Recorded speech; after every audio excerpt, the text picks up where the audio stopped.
I haven't heard anything, so it's all good. We're good at this point. 4 years later. Daddy! Hello? Mr. YouTube, can you please work? Thank you! How do we sound? I haven't heard anything, so it's all good. We're good at this point. 4 years later. Daddy! Then we go silent. Hello? Sorry, I'm looking at Miranda's updates. Miranda is not doing well. We need I'm trying to get her to come to Liberty Channel or come play video games with me on Fridays. But I think she works Fridays. we need Miranda to If Miranda wants to do a Tuesday, I'll take a Tuesday off. yeah. No, that's not how any of this works. I book the guests. Look at me. I book guests now. Not you two. I'm just saying, if Miranda wants to take a Tuesday to let me have a Tuesday off, I'm all for it. I'm just putting it out there. Well, I'm not. I love Miranda, but Miranda would be a Thursday guest. Oh. I need some consistency in my life, okay?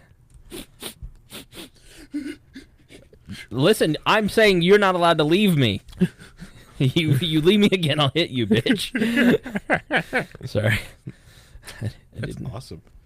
When it's okay. By 2019, We Are Libertarians contract is we cut up the this kitchen table, make it smaller, or get rid of it, get a different table, or switch the studio around, make this whole place look like Getro Rubin Report. This is where I live. And I'm just saying, if we just turn and move some things that we don't need, like the couch, that chair. The TV. There's also this gigantic thing of foam in his other room. I don't know. That's my bed. It's on my bed. Do we need that? Yes. I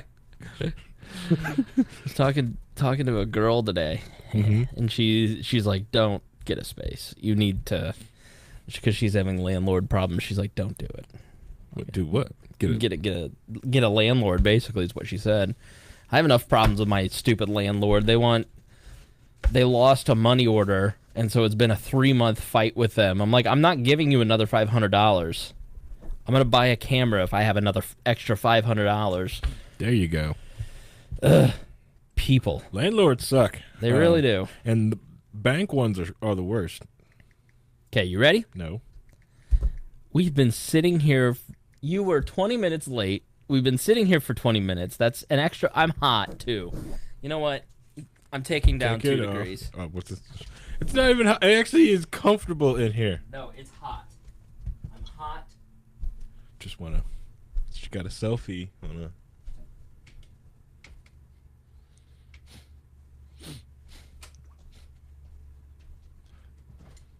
Well, I'm just trying to tell myself to turn my ringer off so it doesn't go off.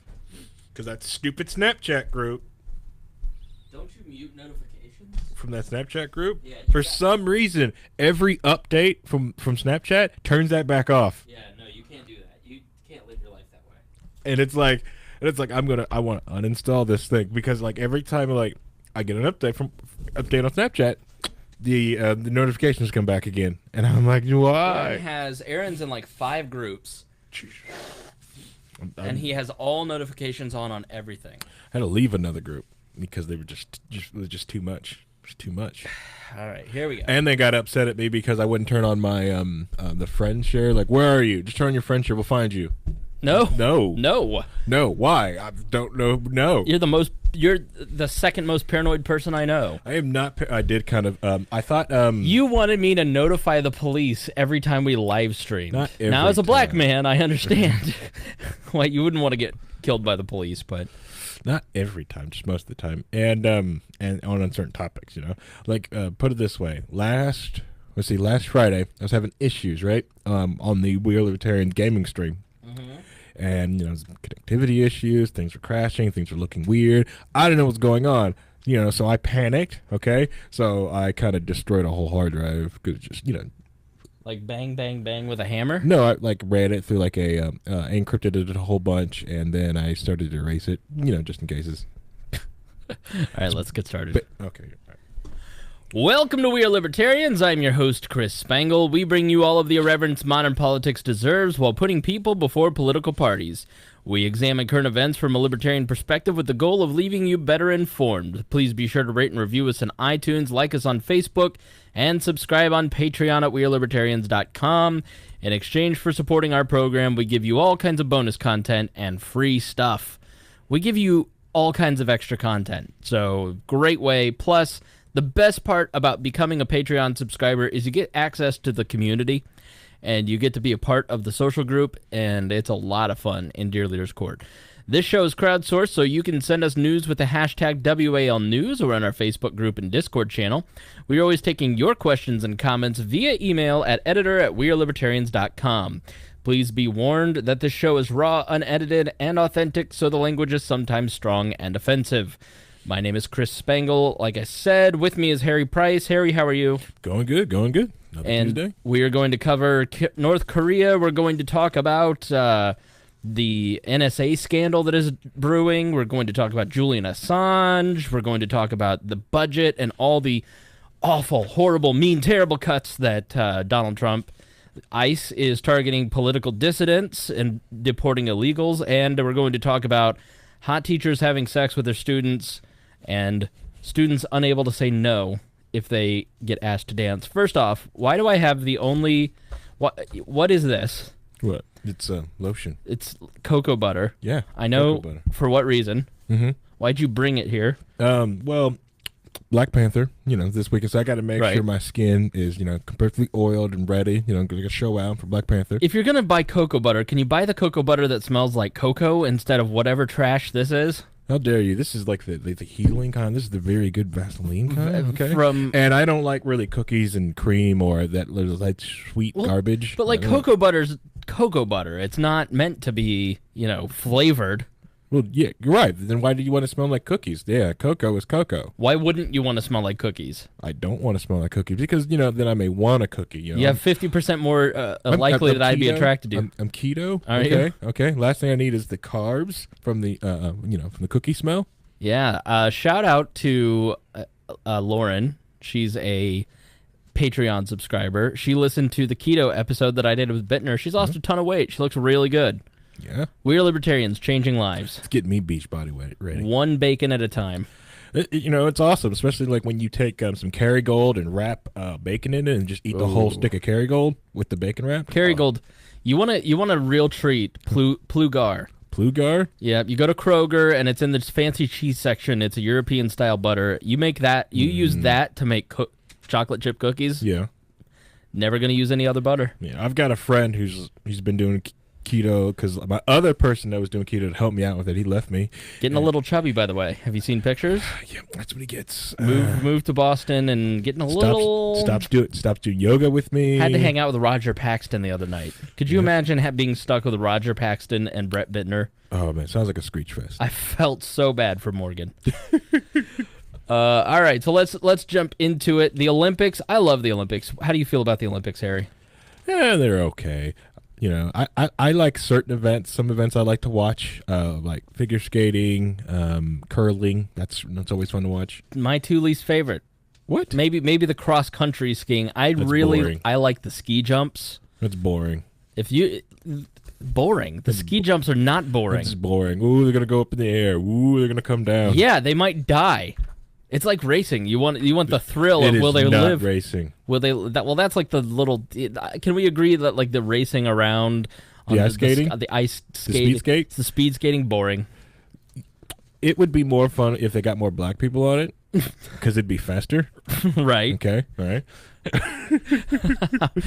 No comment. Despite me, bagging on your cocoa butter, I will not comment on this.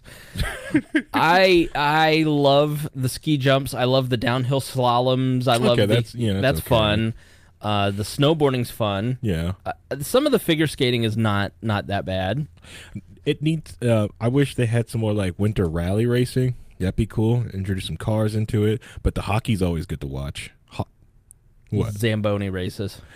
Which is like, have you seen the articles about them going out getting the best of the best Zambonis? No. And yeah, they apparently like they went out. No, I'm for everyone listening. I'm sorry to derail this about Zamboni talk, but they went out to the because they were trying to get the ice set up for the for the Olympics, and they realized they needed somebody better. So they got one consultant over, like, hey, just go get some NHL guys. It's going to take you guys too long to learn how to do this ice perfect, to get it perfect each time. So they went out to Minnesota and got a couple of the tip top NHL Zamboni drivers out there. Interesting. Yeah, they got the guy that's like Zamboni's in his blood. His dad's doing it for 30 years and he's been doing it for the last 20. And I'm like, this is awesome. It's like the Zamboni Olympics now. I love the Olympics, and I thought excuse me. Which are we gonna do this? I don't know. It's 8:00. We normally start at 7. Harry was late, and which was fine because I was rushed doing prep, and so we're starting late. So I apologize. I'm apparently going to be yawning the entire time, but the opening ceremonies were great. I thought it was really watching the North Koreans walk in with the South Koreans, and you can't tell what country any of the athletes are from. Like, you watch it and you go, oh, yeah, I forgot that governments start wars and not people. Yeah. It's like, oh, yeah, that's right. It's the people. It's the guy in the stands named Mike Pence with too much cologne and his rival, the soon to be fed to dog sister. Mm-hmm. You just go, those are the people that start the wars because they're boneheads. I don't even know why you would start a war. Like, I literally can't. I mean, if I were a politician, I'd just look at them and go, why are we having a war? Like, yeah. I don't get it. Because a lot of them don't make any sense, and then it's like, well, can't I think it's a lot of posturing and right. And when it comes down to it, like, most wars have been started, like, at least in the last 30 or 40 years. Has it really been between government to government, or just been radical group to our government? Right. It's exactly right. Sorry. Statist talk. United States government. I don't have a government. Now, let me say this. Big fan of America. Okay. I'm a big fan of. I'm rooting for America. I'm Team America. I'm a non-interventionist, which means I love peace. Okay. But just because I'm a non-interventionist, it doesn't make me one of these liberal peacenik hippies who fawn over this dog meat of a woman. Oh, yeah. Like, Kim Jong Un's sister is, she visited last weekend, the opening ceremonies, mm-hmm. and Kim Yo-jong is basically the second in command. So when Kim Jong Un got sick, she's the one that took over, and he's very protective of her. She's basically the heir to the throne, for lack of a better word. Right. And I get so annoyed. Well, the one he hasn't killed. Right. Like, it's not that I view North Korea as our enemy. It's that I view them as horrific human beings who are monsters on Earth, and she's not glamorous. The government, not the people. Right. The North Korean people, as I've said on the show in our North Korea episodes, mm-hmm. are awesome. Mm-hmm. Like, you watch the documentaries on Netflix about the North Korean people, they seem just so sweet and nice, and like, yeah, their government, trash. Absolute trash.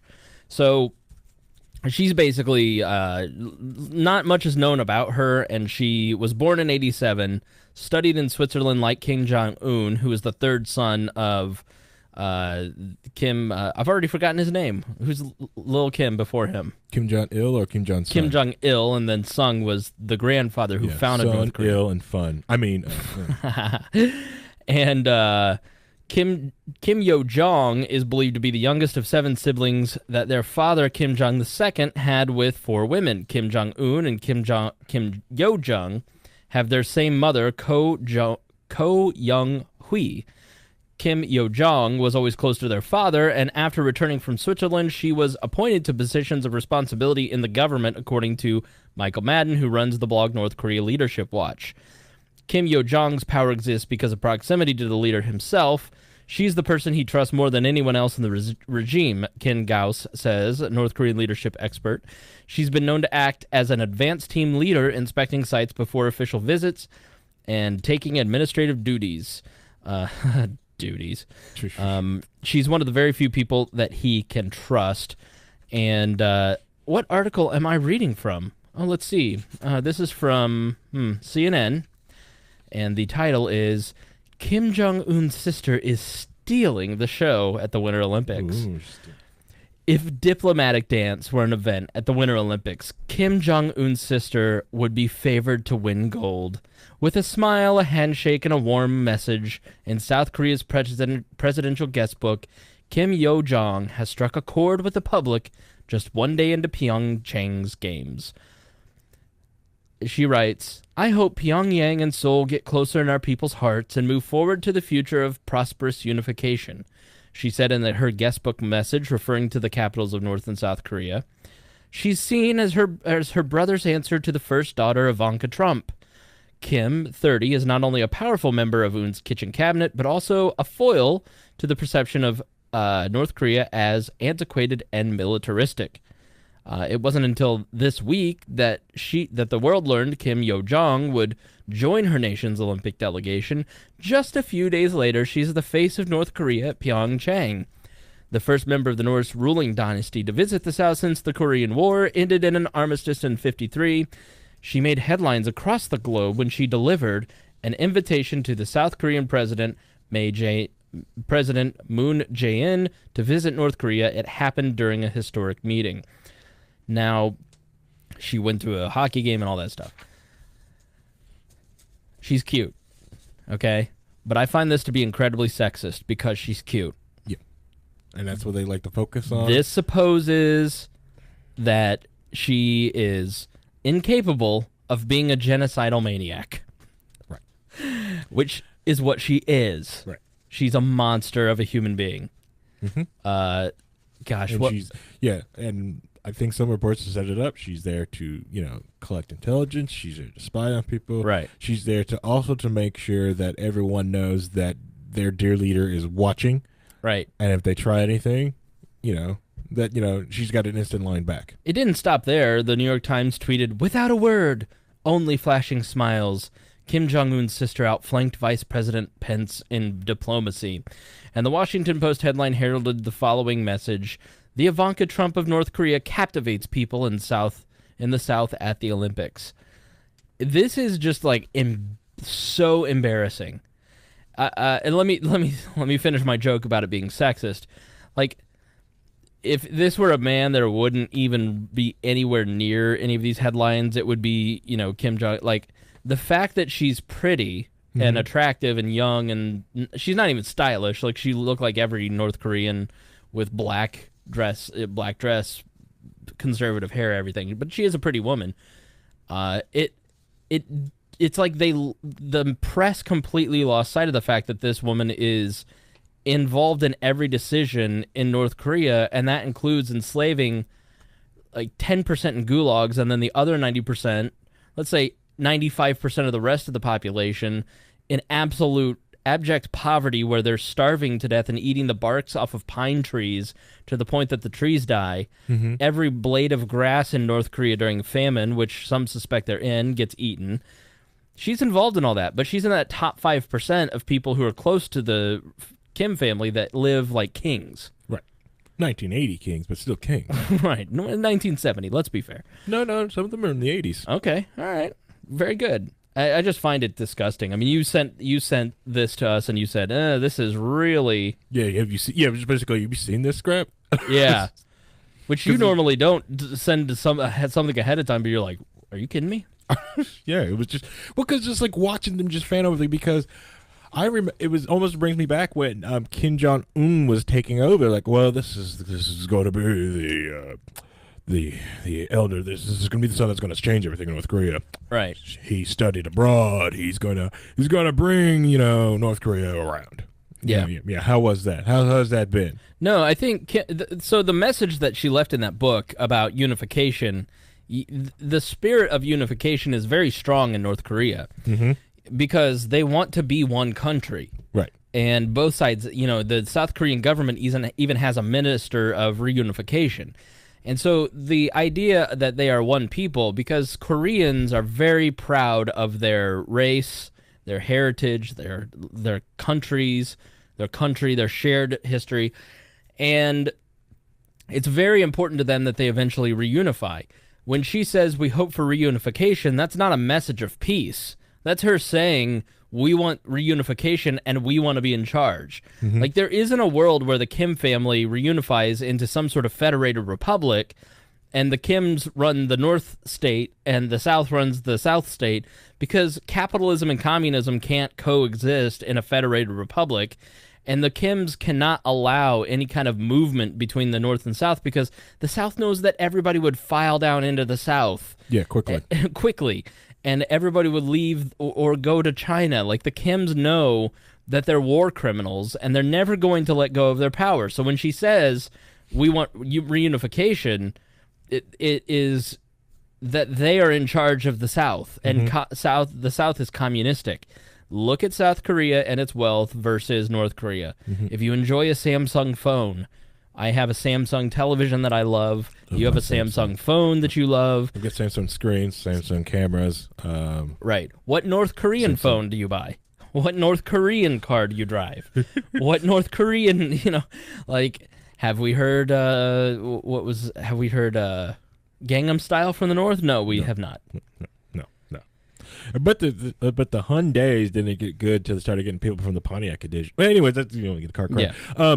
Yeah, and you can tell that, like, even the way they walk around, when they walk around South Korea, it's more of they want unification and they want their resources. They want all that, but but you could tell, like, they're not getting the fact that, like, this is coming not from their type of system or from anything else. This comes from, like, a capitalist system. Now, has capitalism and communism can become bedfellows? Yeah, look at China, but those are very specialized techniques. That was like, and it's still like on kind of a rocky ground. Right. It's just more in it, and it's more of their government understanding it needs to survive in order to. The capitalism size, it can only happen in certain zones, right, which they're okay with, and not the rest of the country. You're also talking about a billion people versus 75 million. And most of the people who in China who would have went up for war crimes are either dead or got put up for trial for different things. Right. Versus North Korea, no, those people who are a lot of people who did war crimes are dead, but the ones that are alive are still doing these war crimes. So most most Western countries will not trade with them because of, like, no, we can't trade with you. Why? Because you starve and kill your people. Yeah.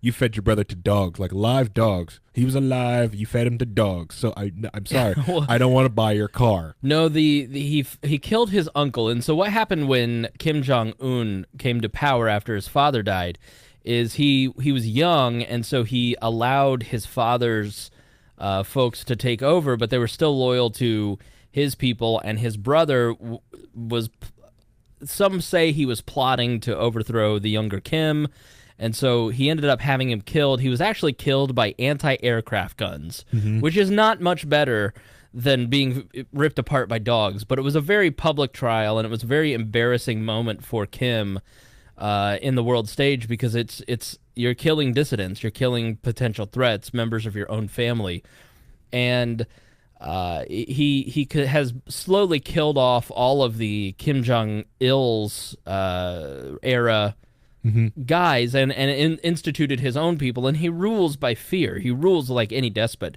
If you read 1984, so I was studying North Korea a lot last year, and in reading, Barbara Emmerich's book, I think, is the best. If you're looking for one book to read, not only is it great about North Korea, it's just a great book, and it's called Nothing to Envy. It's a fantastic book on North Korea to get an idea of what's going on. But long story short, he's a monster, she's a monster. The country was divided after the Korean War. So when you had after Japan basically had taken over for 30 years the Korean Peninsula, and then after they lost in World War II, the Americans and the Russians, the Soviets, carved up the nation, and Dean Rusk, who eventually became Secretary of State or Secretary of Defense, I think he was Secretary of Defense.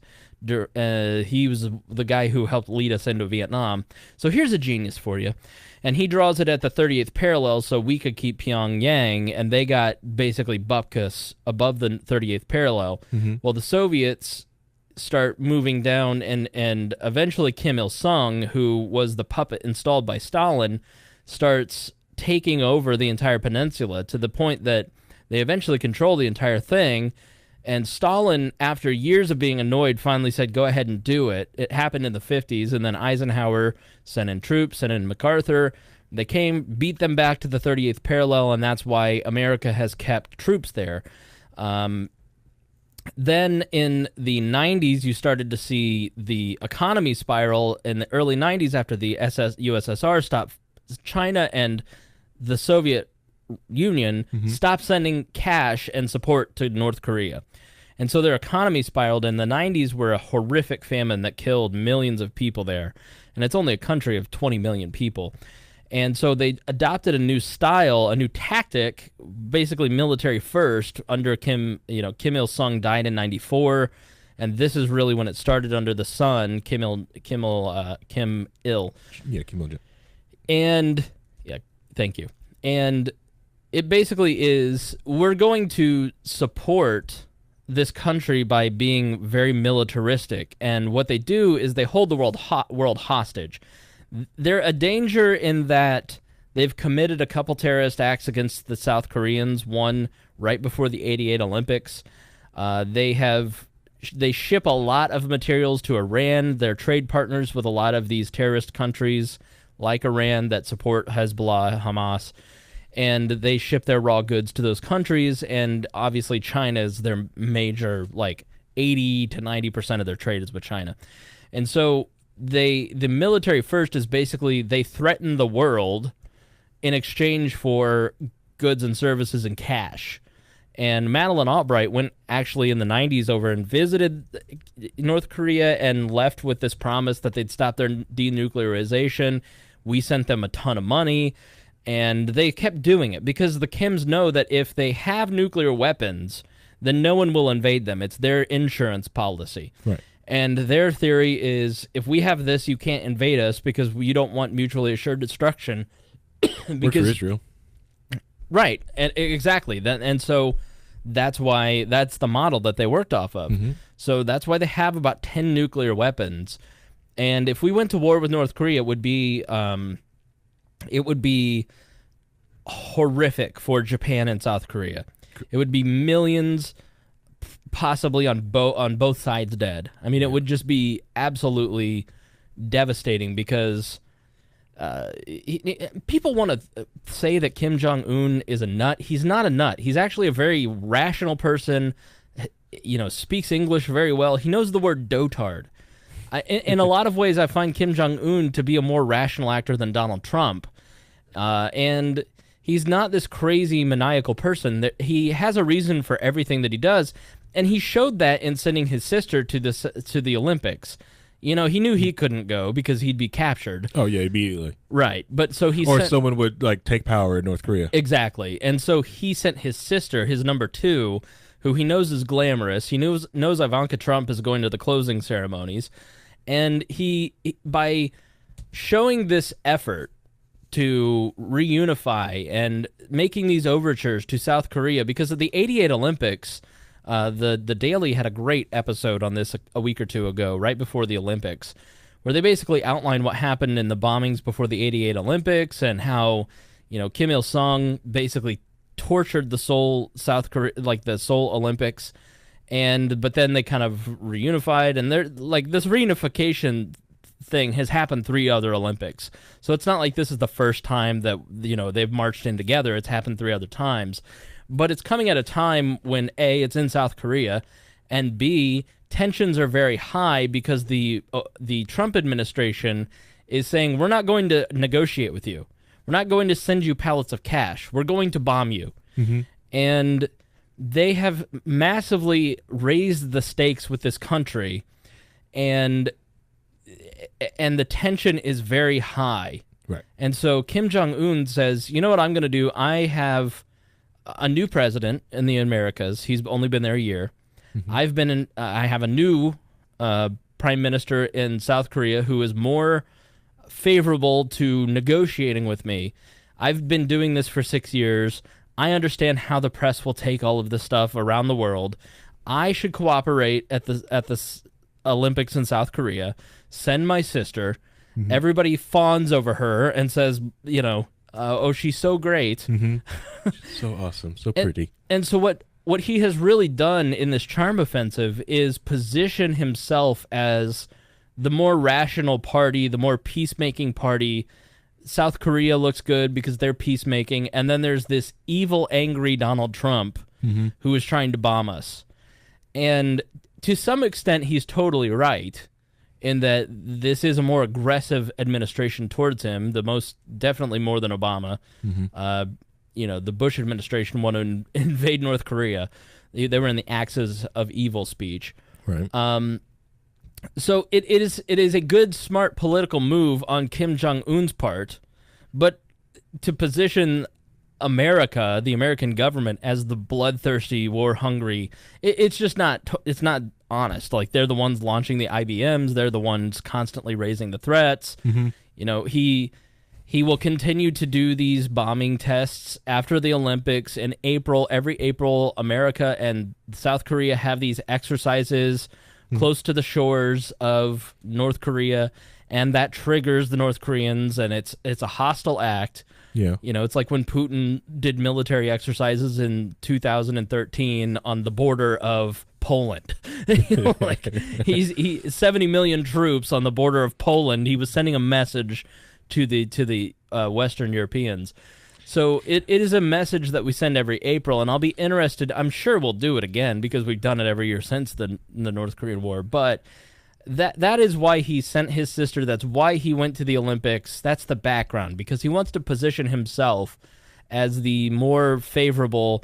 And sadly, the American press gave them exactly what they needed. Just ate it up, They continually lock up Christians. Like, if you any religion, but Christians especially, they torment. They create an atmosphere of fear. They carry out executions in the public square. In ordinary areas outside the prison system, people see public educations near riverbanks and riverbeds, near bridges and public sports stadiums, and the local marketplace and school grounds. Crimes such as stealing rice can lead to a death sentence. They encourage children to turn their parents in. One little girl named Yun was told by her third-grade teacher that she had a special assignment: go home and find a specific book, and if it was the proper book, she was told she would be rewarded.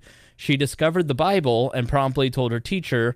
The president of World Hope says the next day she received a prize, but when Yun returned home, her parents weren't there. They basically killed her parents for being Christians. North Korean defector Hee Yeon Lim, 26, told the Mirror that her father was a senior government official under Un and shared some of the unimaginable details of what goes on inside the country: executions, sex slavery. She was forced to visit a stadium where 11 musicians were killed after accused of making a porn video. They were lashed to the end of anti-aircraft guns. A gun was fired. The noise was deafening, absolutely terrifying. The guns were fired one after the other. The musicians just disappeared each time the guns were fired into them. Their bodies were blown to bits, totally destroyed, blood and bits flying everywhere. And then after that, military tanks moved in, and they ran over the bits to the ground where they remained. Otto Warmbier, who goes over there, is accused of stealing a poster and basically is beaten into a vegetable, comes home. He is sent home right before he dies because they know that it's an act of war if an American citizen dies on their shores. Because the only military move the United States got for going against North Korea because of the nuclear deterrent is full armament. They have to basically bomb everything quickly, Predator drone in the sky, right? And that's a scary act because, and since they everything's hitting around people and all kinds of things, millions would die. And it's a scary thought. Yeah, I'm definitely anti-war against the Koreans, but I'm not pro Kim Jong Un or his sister. Right. And it's sad to see CNN acting that. Yeah, because these are basically they're basically slave owners. Yeah. That's basically, and that's what they're fawning over. They're fawning, it'd be the same way if, we had the Olympics and the Confederacy was sitting there over there we let our slaves, look at that, unifying with our slaves. Look at that. Exactly. And we're going to bring them back and whoop him. Right. Get them back and work in their fields. Exactly. It's the same crap. All right, so this was Harry's choice for a story. Julian Assange, judged to rule on arrest warrant. So after 6 years of being in an Ecuadorian embassy, he went into the embassy in London, in the Ecuadorian. He's in London, inside the Ecuadorian embassy, which he snuck into. When he snuck in as a motorcycle courier, he was wanted by Swedish authorities in connection to with sexual assault allegations, but he feared any arrest would lead to U.S. extradition and prosecuted for the activities of his brainchild, WikiLeaks. WikiLeaks had published classified U.S. military logs supplied by Chelsea Manning, who was charged under the Espionage Act. So, though Stockholm has since abandoned the crimes against Assange, a British arrest warrant remains in place due to his failure to answer bail in 2012. In court, Assange's legal team relied on a technical point, claiming the warrant has lost its purpose and function if the underlying criminal proceedings against their client has ceased. They said it no longer makes sense for them to monitor the embassy when he's no longer wanted by Sweden. It cost them £3.8 million a year to monitor Assange inside of this embassy. Their hopes were dashed last week when Senior District Judge Emma Arbuthnot said he was not convinced by their argument. So they basically go on. They go on to talk about, the UN. He should still be released. Yeah. He has reasonable grounds for the course he took. The UN ruled he's been arbitrarily detained. He offered his cooperation to the Swedish investigators at all times, and his years of embassy exile could be considered a punishment. What enticed the judge most was emails obtained under a FOIA Act revealing the UK Crown Prosecution Service advised, quote-unquote, my quotes, not theirs, the Swedes against interviewing Assange in London in 2010 or 11, a dialogue that could have prevented the long-running political impasse. Furthermore, the CPS, which admitted destroying key emails relating to the case, told Sweden not to drop its extradition request when the country moved to do so in 2013, a time when the police had revealed that it cost 3.8. Obviously, these emails are of interest to the court. So, and it's not like he isn't wanted here. Former FBI Director Comey said to Congress last year the only reason that Assange had not been apprehended was because he was in the embassy. Jeff Sessions called his arrest a priority, and CIA Director Mike Pompeo said Assange had no First Amendment rights, and the CIA was working to take down WikiLeaks. Should the judge rule in Assange's favor on Tuesday, it remains unlikely that he will never leave the embassy immediately. It remains unlikely he will leave the embassy immediately, but a court victory might force British authorities to disclose any outstanding U.S. extradition warrants. So they're just keeping him there, even though the Swedish charges have been dropped against him. Yeah, they've been dropped for a while, and the Swedish government was trying to drop him off and trying to interview him for a while, but the UK government kept saying no because the UK government needed the Swedes to apprehend him so they could extradite him for the United States. And because the UK kind of wants him to, because of they want to put a message to all these leaking information in that type of fashion. The articles and also the showcasing of how the United States really want Assange and for the grounds are the whole the idea that Assange or anyone or any human being walking around the earth does not have freedom of speech is bullcrap. It just goes to show you that the more evidence to show that more people who are in the halls of government, who works in the government, has no idea or read the Constitution, understand you don't have the freedom of speech just because you're an American. You have freedom of speech just for being alive. Yep, and it's crap. Inherently, it's a natural right, which means everybody's got it. Yeah, everybody's got it. The Constitution works for everybody, works for nobody. All right, so we're going to do a bunch of short stories, I got a whole stack of stuff, duddle up here to do. So on to the next one. Every single day there is another bombshell or something comes out about the intelligence communities. And we told you about James Risen a week or two ago, this great reporter who heroically fought the government when he wanted to release the information. All the stuff that Snowden put out, Risen tried to put out, but the New York Times would not let him publish everything that Edward Snowden eventually revealed 10 years before Snowden revealed it. Right. So James Risen was completely stopped by the intelligence services. So if you don't think that Edward Snowden did the right thing, Here's a reporter, and James Risen, who basically 10 years prior had been trying to tell us everything, but they basically worked the editor of the New York Times and showed him how it was in national interest not to reveal everything. So, yes, Stone, we are starting to sound like Alex Jones, or is Alex Jones starting to sound like the truth? I don't know anymore, man. Because, and we're going to get in our next article a National Review piece. How are we sounding like Alex Jones? We're bringing facts. Bringing facts from mainstream news outlets like The Intercept and The Washington Post. We're just covering the stuff that mainstream media doesn't want to cover because they're too busy sucking the dick of Kim Jong Un's sister. Yeah. And we'll talk in this next article, this great article by Andrew McCarthy in the National Review, where he basically says, I was fooled, I was wrong. So, more cocoa butter. Getting dry. So dry. Are you getting dry? Dry in here. I've the humidifiers on? I've had the humidifier running right now. I'm soaking it, so I'm taking the bacteria out of it. So, okay, thank you. I appreciate that. Yeah. For my air quality. So I'm currently soaking it in bleach. Then I'll rinse it out with some ammonia. It'll be great. So that's a joke. Please do not message me and say you've created a chlorine bomb. I know this because when I put bleach in my toilet bowl to soak it clean and then I peed in it the next morning, I almost died last week. No, which ruined your Tide Pod snack. So, hilarious article recently. There's this guy who was trying to test his homemade gas mask. So he created a chlorine bomb, but like a chlorine gas has like 200 parts of chlorine, and he had 40,000 and his skin peeled off. Ugh. Well, when it comes to like those chemical things that people don't understand is they don't really understand like the whole aspect around everything. That your skin is a cell, so it is made out of water. Right. So like that's so it's going to attack that as well. It's got water and oxygen, so your chlorine gas is going to attack that. The same thing with the Tide Pod. Like when people are just like, it's just soap. How bad could it do? It's like, listen, the way that the laundry detergent works, and it goes after fat and clings to water. What the heck do you think the inside of your mouth is made out of?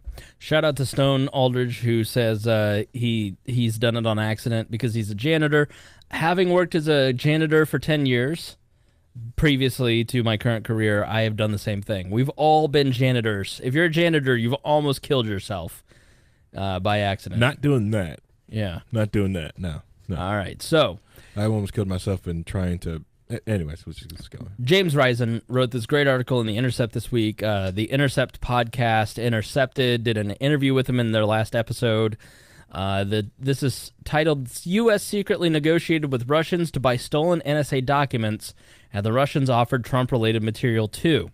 So you may remember in 2016 when it came out that the NSA had material stolen by a group called the Shadow Brokers. And it was we talked about it on the program at the time, and we said, listen, they're collecting all of our information, and yet they can't keep their own secrets secure. They're releasing stuff about it. Right. So the United States intelligence community has been conducting a top-secret operation to recover stolen classified U.S. government documents from Russian operatives, according to sources familiar with the matter. The operation has also inadvertently yielded a cache of documents purporting to relate to Donald Trump and Russian meddling in the 2016 election. Over the past year, the American intelligence officials have opened a secret communications channel with the Russian operatives, who have been seeking to sell both Trump-related materials and the documents stolen by the NSA and obtained by Russian intelligence, according to people involved with the matter. The channel started developing in early 2017 when an American and a Russian intermediary began meeting in Germany. Eventually, a Russian intermediary, apparently representing some elements of the Russian intelligence community, agreed to deal to sell stolen NSA documents back to the U.S. while also seeking to include the Trump material. So what we're seeing a lot of right now is the inner workings of how politics and the intelligence community and the DOJ and how all of this works. And I think that's why we're getting so disgusted, because I think we all had of the intelligence agencies and the DOJ, and we had these naive notions that they're without bias, they're without political opinions, they're without personal bias, they're out seeking truth. Or they work like most businesses, and like there's some overcheck. So it's like so no matter what, if someone did had a bias, It doesn't matter. The moment they hand it off to someone else is going to notice it and comment on it. Right. But that's not happening. So the group Shadow Brokers stole highly secret NSA hacking tools and began releasing them onto the internet in the summer of 2016. That's get on the WikiLeaks and look at some of that stuff, because like just hearing, if you've never listened to those episodes or have no idea what they're talking about, like these are some serious tools that got let go. Right. And even if like some people, like some hackers, like, well, they didn't release the tools themselves, the methodology, the thought process from a lot of that got a lot of different people thinking, and has built some crazy things since then. Especially Like what? Like some of the LED extraction tools, or like the way to get information off of like a laptop or through a network without passing logs and different stuff like that. Right. Because someone built the device to be able to sense of what the hard drive is doing based off the LEDs off the front of it, so it could tell it to blink, so you can get it off there without touching anything. The NSA, we should say, is the agency designed to protect us from basically our national cybersecurity organization, and they got hacked. Then there was the back doors and a lot of the Cisco ASA firewalls that they had. There was Cisco is the firewall of choice. This is what, if someone wants to go out, spend big bucks on like a nice firewall and security, they're usually going to go buy a Cisco product. Yeah, the NSA works with international companies to protect their own servers, and so that's part of what the NSA does. We know the NSA best here on this program for spying on Americans, and that's what we talk a lot about. But the true function of the NSA is supposed to protect our internet infrastructure.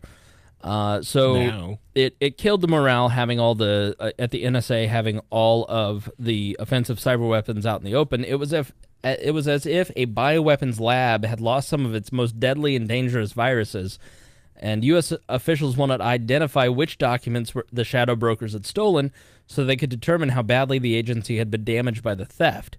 Once they opened the channel, the Russians on the other side offered to sell the documents related to Trump along with the documents. So these guys are stealing data to make a buck off of the government. Obviously, being a digital thing, they're not going to... It's not like a paper document. It's not like you have photos of me in a compromising position in a vault somewhere, and they're not online anywhere, and I'm buying the negatives. Like, it's not like that. Obviously, they know they know whatever has been stolen will be seen by Russian intelligence. Right. They want to know what was actually stolen. So they're buying the materials so they actually know how bad. What tools did you actually know about? What tools did you get? So that's kind of what they're trying to figure out. Yeah, because it's out there. Right. It's out there. Everyone's got it. We'll have access to it anyways. Right. So it is unclear whether or not the secret channel has helped recover the data from the Shadow Brokers. The data that they think they got on Trump includes some FBI reports and banking records. One of the more fascinating parts of this article that he revealed was the fact that the CIA is basically unwilling to touch any of the Trump material. The existence of the off-the-books communication channel has been controversial amongst the CIA and the NSA. The CIA, now headed by a Trump loyalist and Mike Pompeo, has at times been reluctant to stay involved in the operation, apparently for fear of obtaining the Trump-related material offered by the Russians. The CIA officials are said to have repeatedly changed their views about it. They have sometimes expressed interest and only later to back away with the involvement of the channel and the intermediaries. At some points, the CIA has been serious enough about buying materials through the channel that agency officials said they transported cash to the Berlin station to complete the transaction, but at other points, agency officials backed off and shut it down. Some people involved with the channel believe the CIA has grown so heavily politicized under Pompeo that officials there have become fearful of taking possession of any materials that might be considered damaging to Trump. The CIA's wariness shows that the reality within the U.S. intelligence community, this is his words, is a far cry from the right-wing conspiracy theory of a deep state working against Trump. Instead, the agency's behavior seems to indicate that the U.S. intelligence officials are torn about whether to conduct any operations at all to aid Mueller. Many intelligence officials are reluctant to get involved. For example, Dan Coates, the director of national intelligence and thus the man supposedly in charge of the entire U.S. intelligence community, has said he does not see it as his role to push for an aggressive Trump-Russia investigation, according to a source familiar with the matter. So they are actively, the CIA is like, I'm not getting involved in all this Trump-Russia stuff, which, man, if you are the director of the CIA and you are a Trump fan and you hear that there is information that is damaging to the President of the United States, do you want to see it? As director of CIA, I'd probably see it and tell people I didn't see it. I think that's illegal. There's the CIA.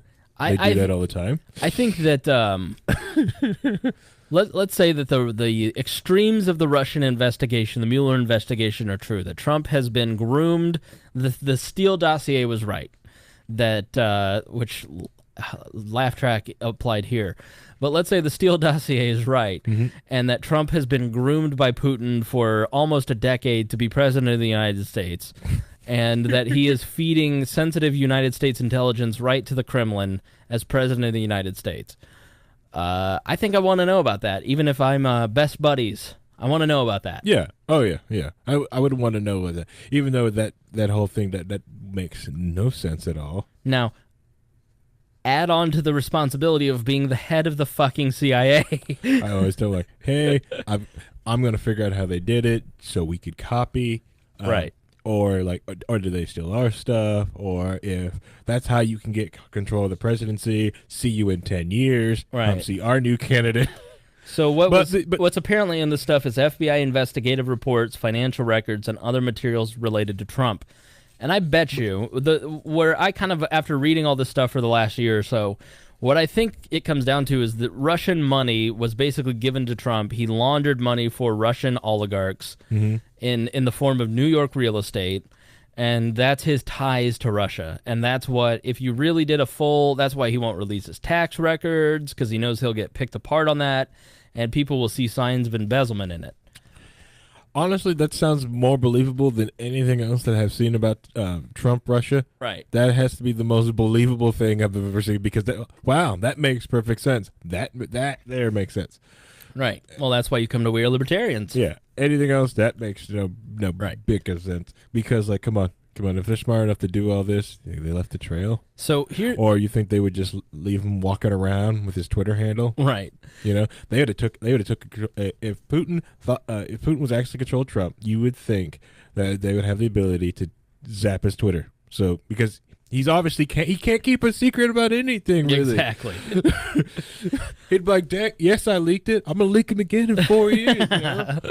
So the other part of this that was interesting is the way that the shadow brokers trying to get paid knew that the CIA was behind this secret channel. They would say, here's the tweet that we're going to send out at this day and time, and watch. And at several points, they tweeted out, like, for instance, Samuel Morse patented the telegraph 177 years ago. Did you know that you can still send telegrams faster than post and pay, only if it's delivered? This was on June 20th, 2017 at 12:30 p.m. That tweet, in exactly those words, was issued at that time. The NSA used that messaging technique repeatedly over the following months, each time officials wanted to communicate with the Russians or reassure them that the U.S. was still supporting the deal. So if you're reading the NSA Twitter, you're reading basically secret communications to spies around the world. The blacklist crowd. Thought that was interesting. Yeah. Hey, hide it in plain sight. Okay, on to more government corruption. That's basically what this show is about. Just here's all the ways the government sucks this week. Yep. So this is a great article by Andrew McCarthy. Now, Andrew McCarthy at National Review is a former federal prosecutor, and he's been all over all the NSA stuff, the NSA scandal. And so he writes this article 3 days ago, Grassley Graham memo affirms Nunez memo. He writes, rest assured if a Republican administration had used verifiable hearsay from a patently suspect agent of the Republican presidential candidate to go to gull the FISA court into granting a warrant to spy on an associated the Democratic nominees, it would be covered as the greatest political scandal in history. And basically saying the Nunez memo was not done that. But he says the Grassley-Graham memo, which was released in January, and we didn't really talk a lot about it. It wasn't really covered at all. It basically said, Christopher Steele needs to be locked up. And it didn't get any of the coverage near like the Nunez memo. But basically the Nunez memo and the Grassley memo paired together, once you go back and read it, which is what he did, you go, whoa, okay. He writes, we not only need a full-blown investigation of what possessed the Obama administration to submit such shoddy applications to the FISA court, but of how a judge, or perhaps as many as 4, rationalized signing the warrants. Mm-hmm.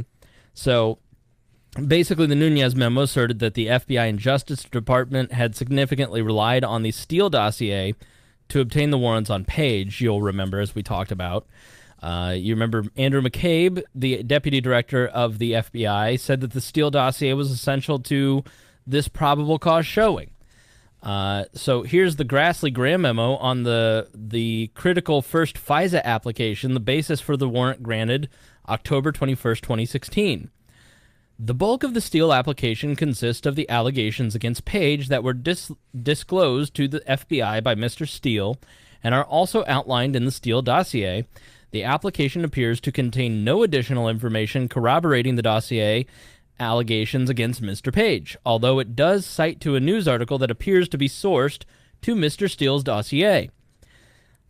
So we'll get to that article, but the Nunez memo writes, when asked at the March 2017 briefing of the Judiciary Committee leaders why the FBI relied on the dossier and the FISA applications, then Director Comey stated the FBI included the dossier allegations about Carter Page because the FISA applications, because Mr. Steele himself was considered reliable due to his past work with the Bureau. Now, that seems like a reasonable answer, right, Harry? Christopher Steele has been, MI6 is the British CIA. It's James Bond. It's, Christopher Steele was no slouch, and he had a good reputation with the FBI. Why wouldn't we listen to him and trust him? Yeah. Well, the former federal prosecutor, Andrew McCarthy, writes why. I cannot stress enough how irregular this is. It is why there is an abundant reason to demand that the judge explain his or her rationale for granting the warrant. As I outlined in great lengths last week, in applying for a warrant, the government must establish the reliability of the informants who witnessed the alleged facts claimed to support the probable cause finding. So, Steele was not one of the witnesses. He was basically writing down what he heard third hand, and that's what they submitted in this dossier to the FISA court. So British tampering with their election? Oh, sorry. Right. So the anonymous Russians in the dossier, much of whom their information was based on heresy, sometimes multiple steps removed from direct knowledge themselves. Steele had not been in Russia since his cover as a British spy was blown 20 years ago. He has sources who have sources who have sources, and so on. So basically, this is the National Enquirer of dossiers. For purposes of justifying a warrant, it does not matter that in a totally unrelated investigation involving corruption at FIFA, the FBI judged that the hearsay information provided by Steele, then a British agent, checked out. In his anti-Trump research, Steele could not verify his sources.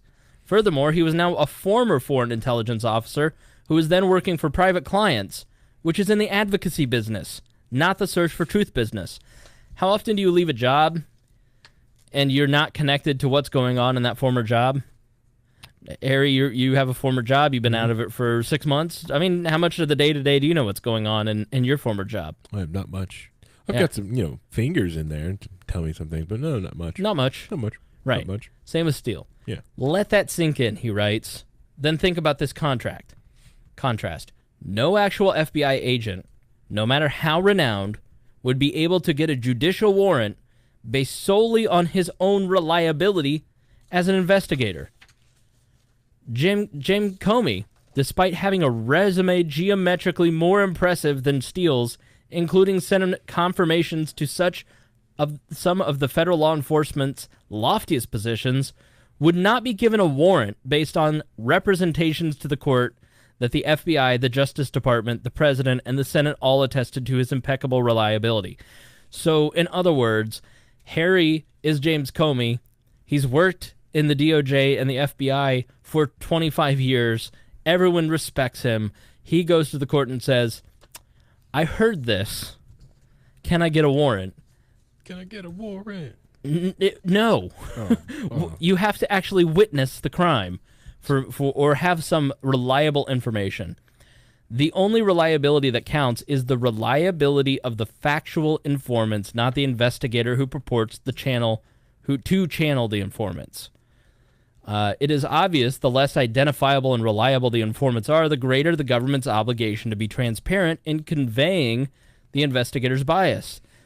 So the Graham and Grassley memo goes on to say the FBI noted to vaguely limit they tried to limit the extent the political origins of the dossier. In footnote 8, the FBI stated that the dossier information was compiled pursuant to the direction of a law firm who had hired an identified U.S. person, now known as Glenn Simpson of Fusion GPS. The fact that the Fusion GPS, and we've covered this, was a Clinton campaign client was never disclosed in any of the warrant applications, which ran well beyond June of 2017, when the last 90-day extension was granted. So the Steele dossier, in June of 2017, had been out on BuzzFeed's website for 6 months. Christopher Steele was a known entity. Fusion GPS was started to be talked about in the press. And it was not in the FISA application that allowed spying on Carter Page. And a judge never pushed back and said, hey, about this Christopher Steele, you think that a FISA judge involved in the Russian investigation hadn't read the news coverage about this documentation?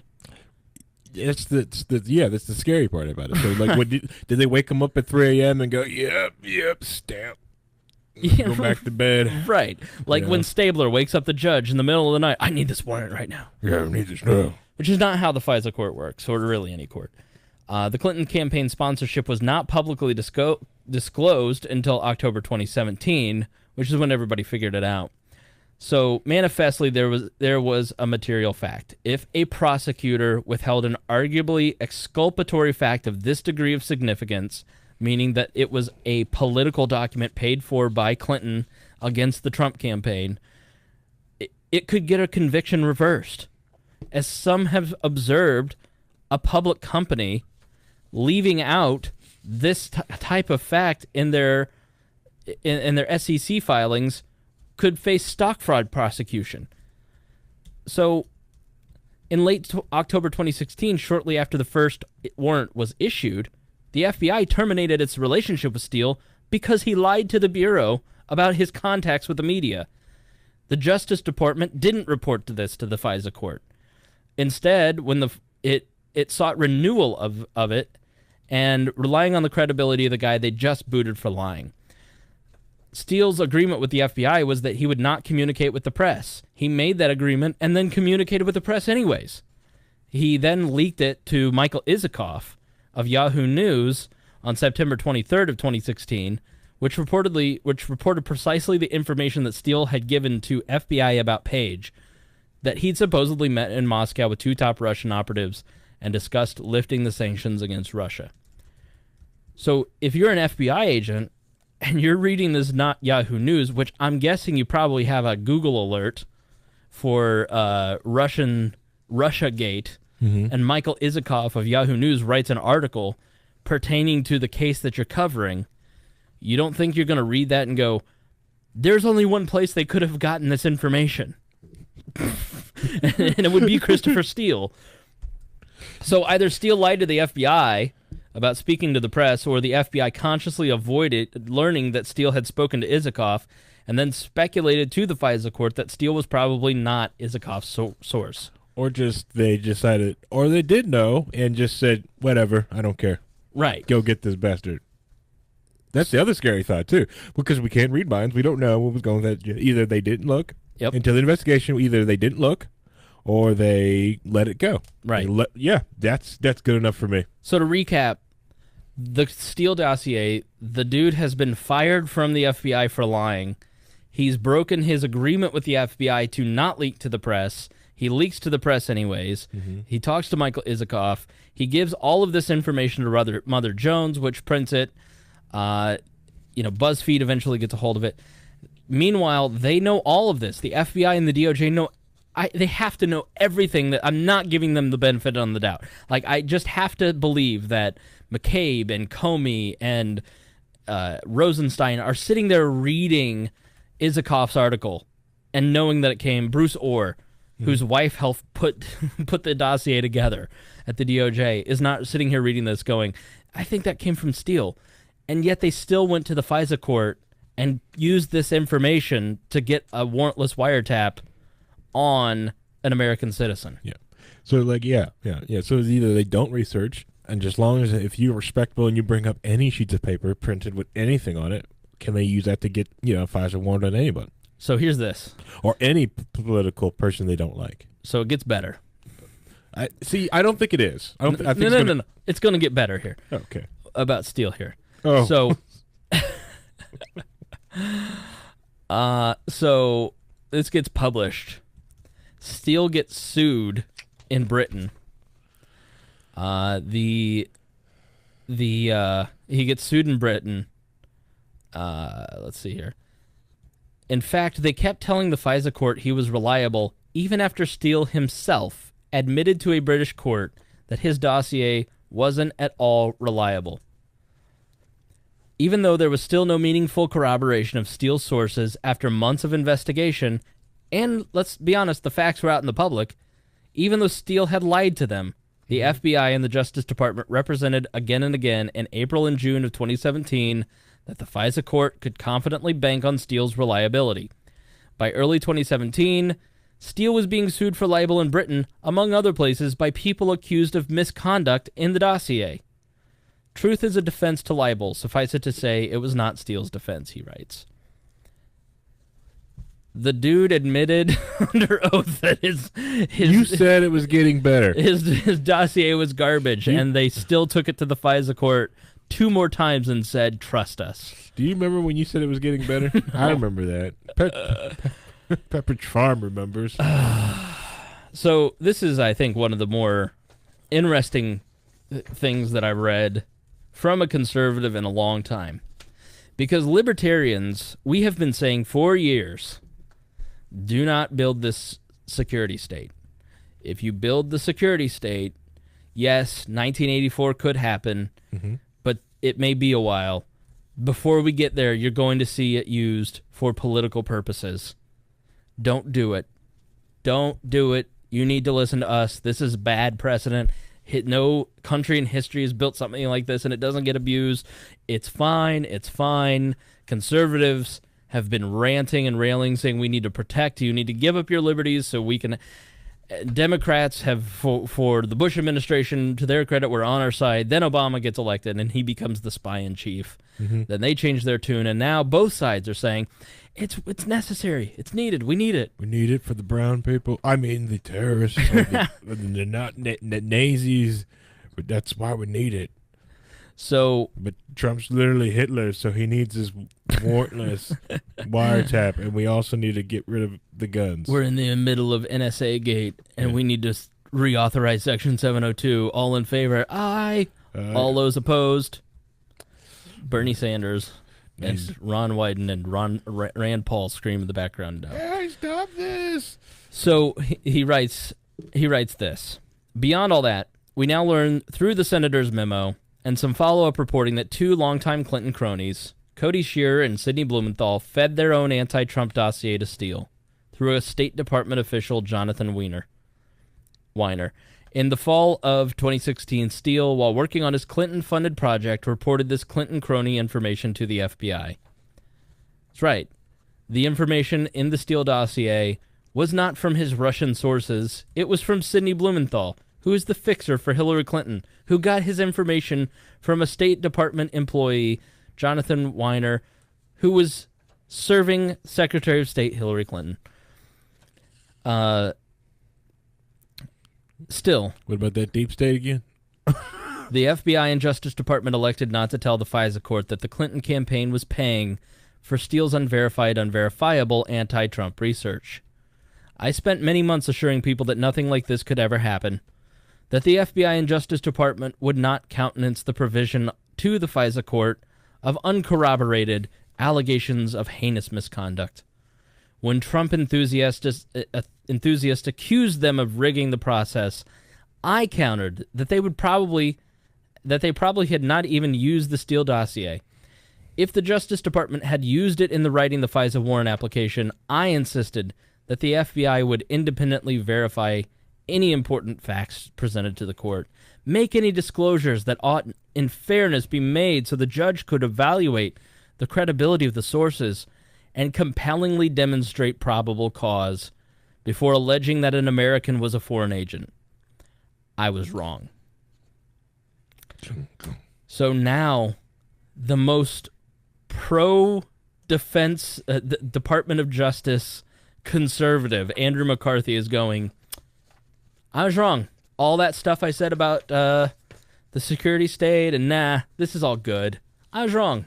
Well, we need this. We need this now. This is why you need 2 parties, 3 parties, 4 parties, because if you have one party, then they go, it's all fine. But if you have 2 parties, then you can have a Fox News beating up on this every day, or a Republican Party going, what was that about Obama again? Yeah. Or 3 and 4 and 5, 6, 7, 8, 10, 30 parties. No one gets control of anything. But it just shows you when a lot of different things happen when people get the ring of power and corruption. It's just like watch Lord of the Rings again. Everyone who gets the ring of power wants to wield it because they believe they can use the ring to save man. Yep. What's up? So Fox News reports today, did Carter Page contacts give Obama FBI window into the Trump team world? Carter Page says yes. He basically says that after the FBI began spying on him, he forwarded an email to people in the Trump campaign on October 28th, 2016. He addressed a letter to a European-based organization where he defended himself after his campaign departure. So he forwarded that to people on the campaign. So that should have all been picked up within the legal hacking operation that began in Washington a week prior. Curiously, he also seemed to reference the opposition research that it would emerge months later allegedly was used to obtain the surveillance warrant against him. I've learned from a reliable source, he writes in that document, that a law firm close to the Clinton campaign has hired a London-based private investigator to investigate my trip to Russia. So it's funny that he, way back in October of 2016, knew this is all bullshit. So, yeah, this is... And here's why that's a problem. They can go 3 hops now.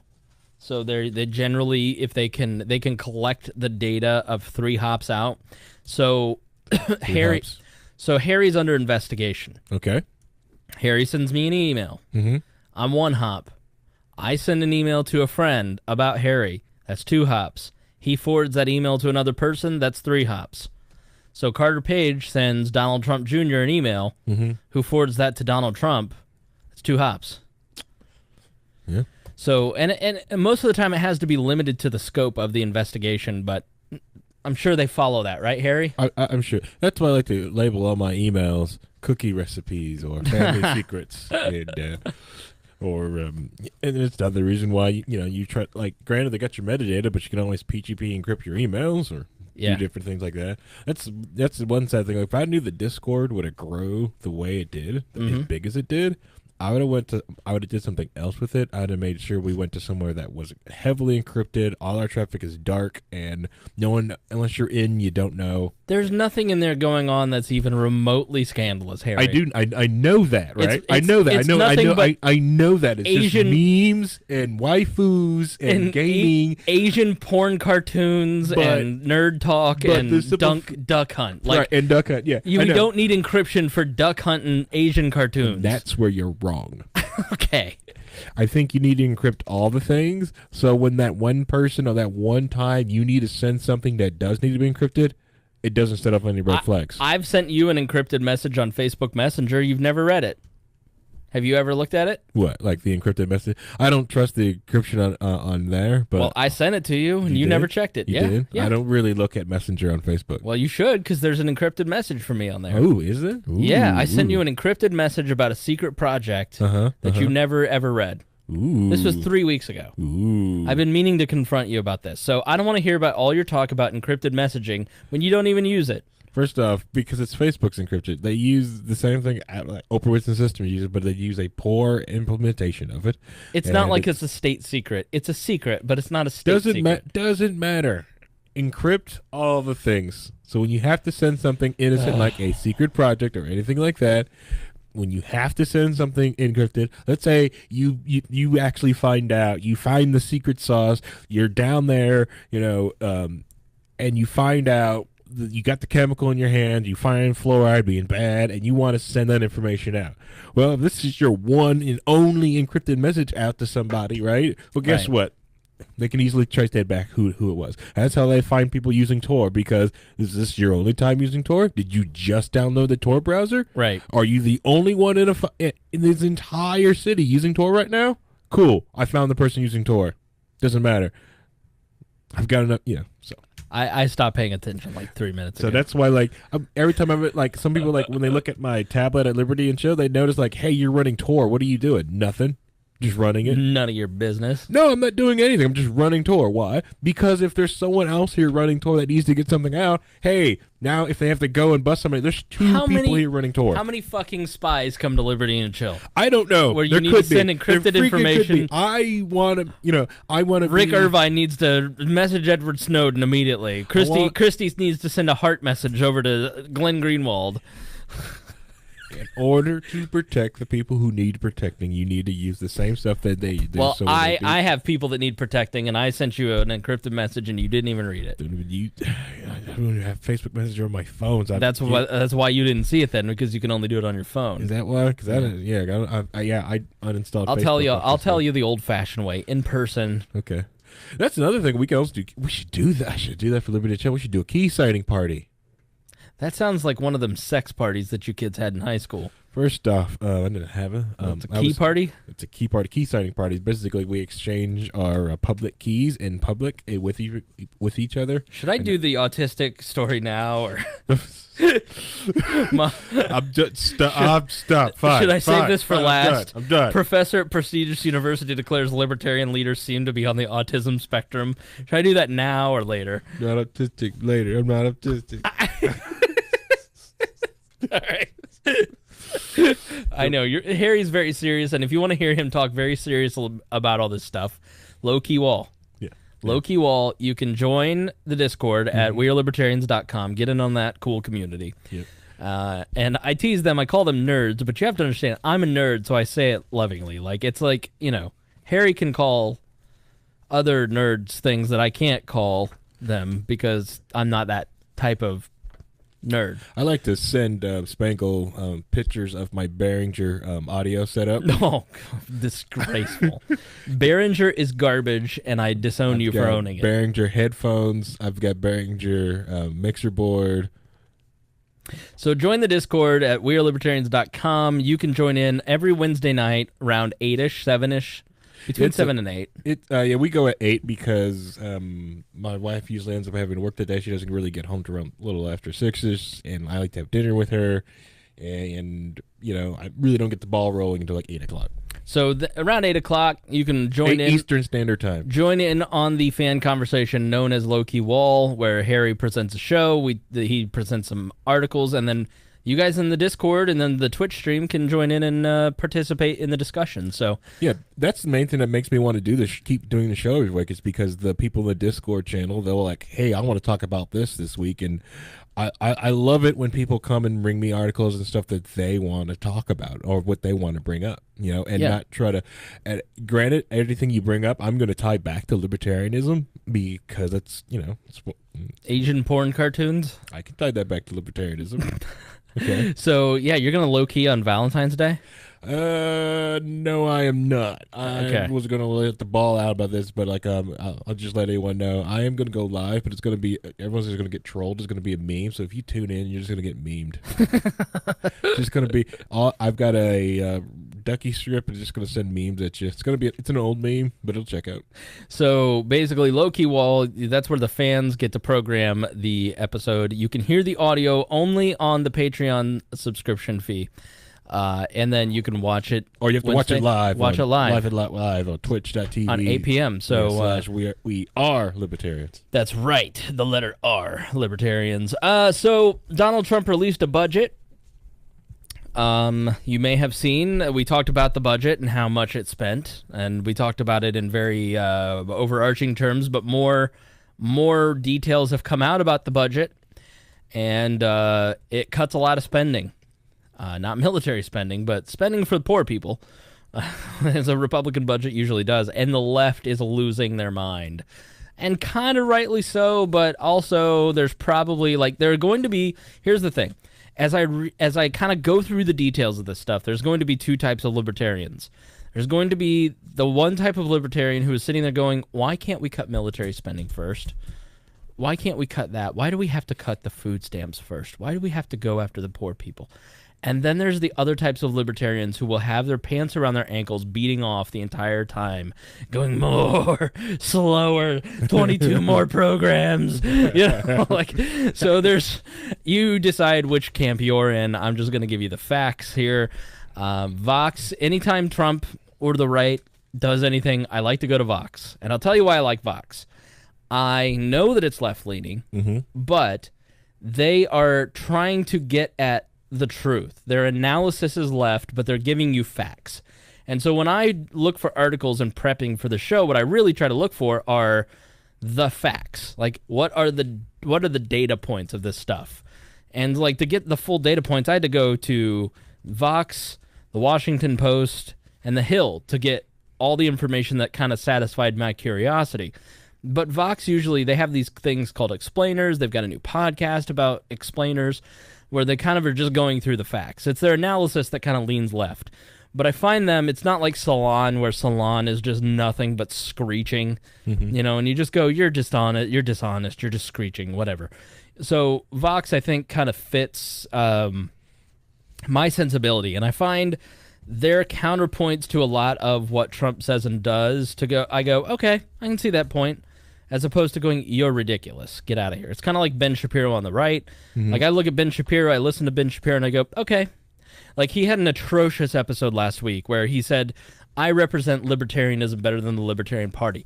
You're ridiculous. Yeah, he's ridiculous. When he talks about foreign policy and then tries to, he tried to wedge in, all you, in that same episode, you social libertarians. Well, no, that's just libertarians. You're a conservative. That's why you don't believe in the social aspects of the libertarian movement is because you're a conservative. But don't try to remake libertarianism into your version of conservatism. It's not. Correct, yeah. It's not. Yeah, the libertarian convenient people. It get ticked off. It's going to be ticked off up until the election cycle when the term libertarian stops being said. Yeah. All these different outlets they'll say the word libertarian up until the election season starts, and then it's nope, I've never heard of that word. Yeah. Never heard of it. And then on in the same episode, he talked about foreign policies, all these soft military libertarians. I'm no, those are just called libertarians. If you're a militarist like yourself, Ben, where you don't think that we're cutting enough, he doesn't believe we should be cutting military spending. He believes we should be increasing military spending. I'm you're not a libertarian. That's not what we believe. He bashed he was bashing Rand Paul, saying, leave Afghanistan. What foolishness is this? I really like Ben Shapiro, but man, come on, dude. Those are three strikes and you're out. You're really close to us, and I agree with a lot that he says, but and he's the most fair-minded of anybody on the conservative movement. And that's kind of how Vox. Yeah, it's very fair. Right. Yeah. How Vox is. Listen, I like Ben. I'm sure there are a lot of people that listen to this show that agree Ben Shapiro's good, but you roll your eyes when he says stuff like that. So here's some of the points of the budget. The president's budget has a total of $3.1 trillion in budget savings relative to current laws. It includes $1.75 trillion in new spending and tax cuts, $3.7 trillion in deficit reduction. That's the result of the spending cuts, and then $800 billion in reduced spending on wars and disaster recovery, and $300 billion in savings due to lower interest payments on less debt. So that's why you don't want to have a lot of debt, because then you don't have to pay a lot of interest. So, so the big policy proposed changes: 42.3% cut to all non-defense discretionary spending. From the currently planned level of $756 billion in 2028 to $436 billion. This category includes funding for government agencies like the EPA, the State Department, safety net programs like Head Start, law enforcement spending at the FBI and the Department of Justice, and scientific research. 33.7% cut to the EPA. This is where the beating off starts. A 29.5% cut to the National Science Foundation. Oh, yeah. A 22.2% cut to the Army Corps of Engineers, which, I don't know, the Katrina. They can't bring a lot. They can't build anything. Right. A 21.4% cut to the Labor Department. No job was ever created by the Labor Department, except at the Labor Department. Mm-hmm. And a 26.9% cut to the State Department. There is a $770 billion boost to defense spending over the next 10 years, paid for partially by reducing overseas contingency operations. Okay, so yeah, they're going to increase, but they're lowering overseas contingency operations, not known as wars. Yeah. Because then they'd have to actually follow the Constitution and have the Congress approve it.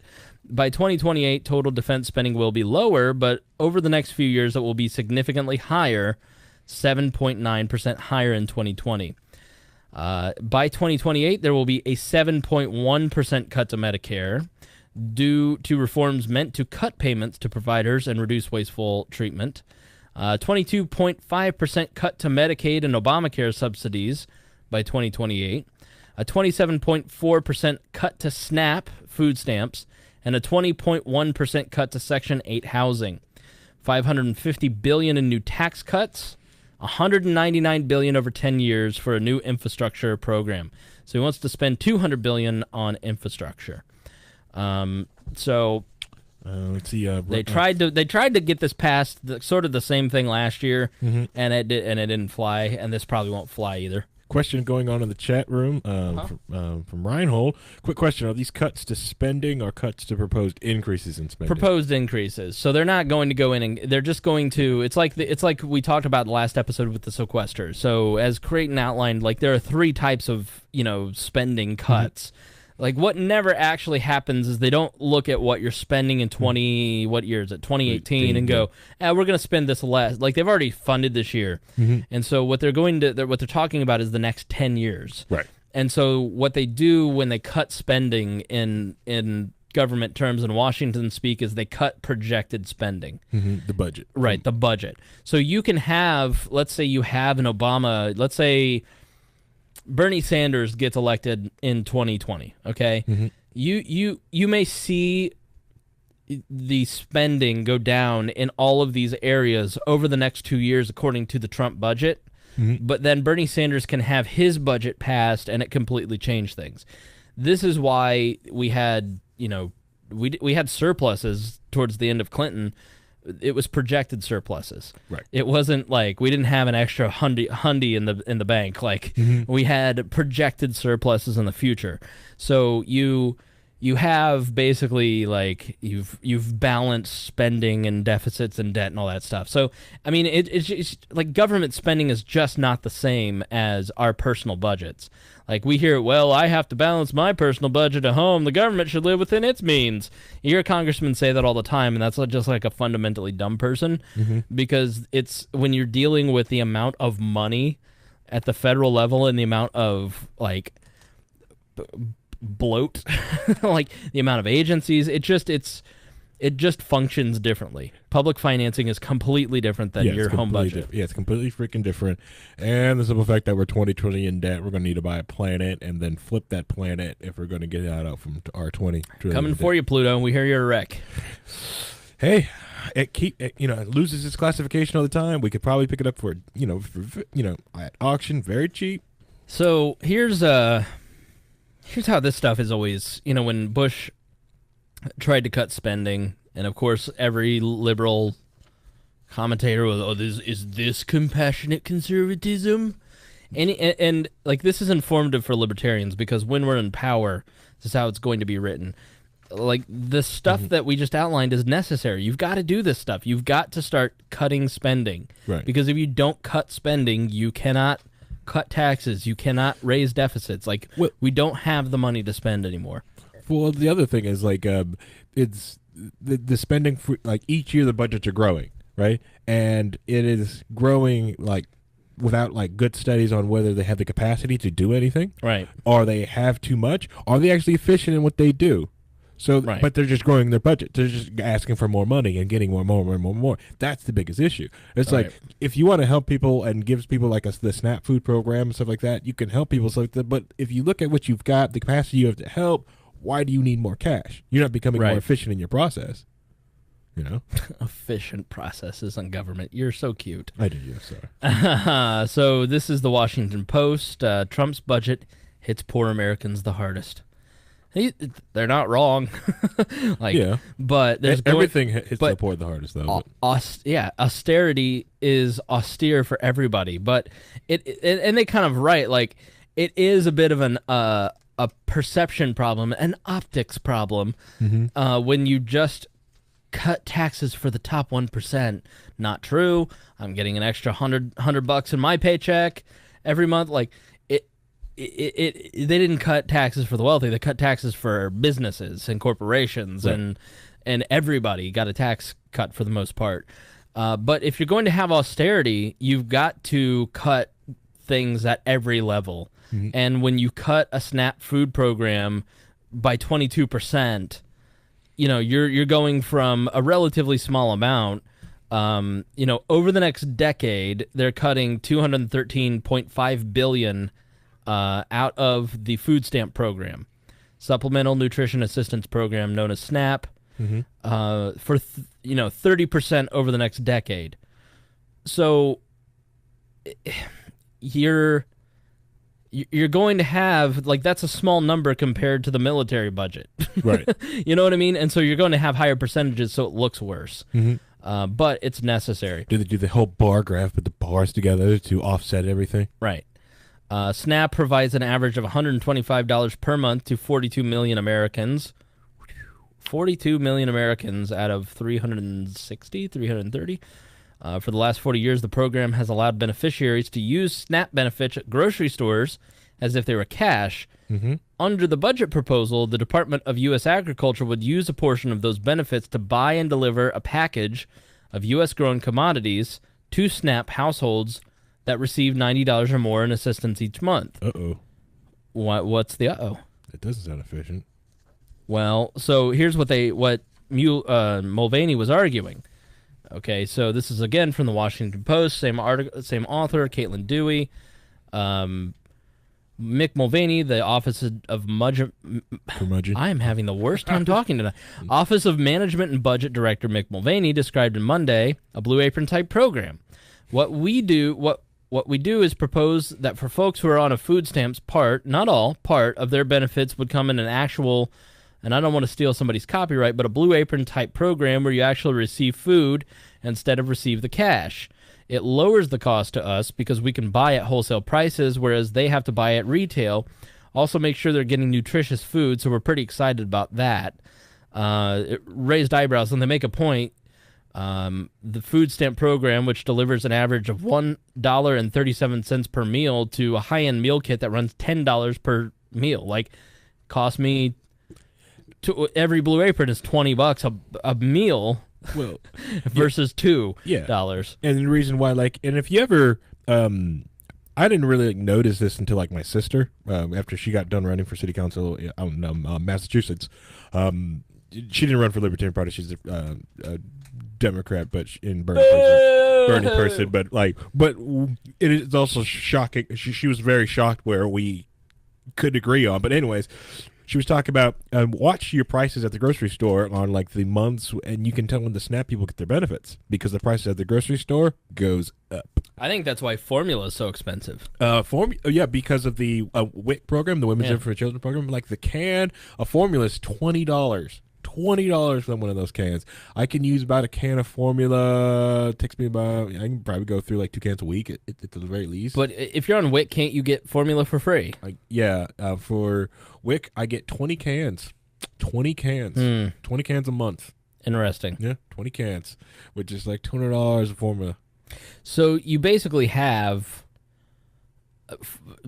like government buying 20 cans for people. WIC is more of a it's a pseudo public-private company. They get but Gotcha. yeah. Which, if you think about it, but the thing about even with this is that most of these things can be handled by the community. Like, how much from Blue Apron? If Blue Apron just asked for $1 for most, I don't know, how, or someone like that or something like that just said like, hey, give us an extra $1, we can feed, we can feed people who, instead of using SNAP, they can use this type of benefit.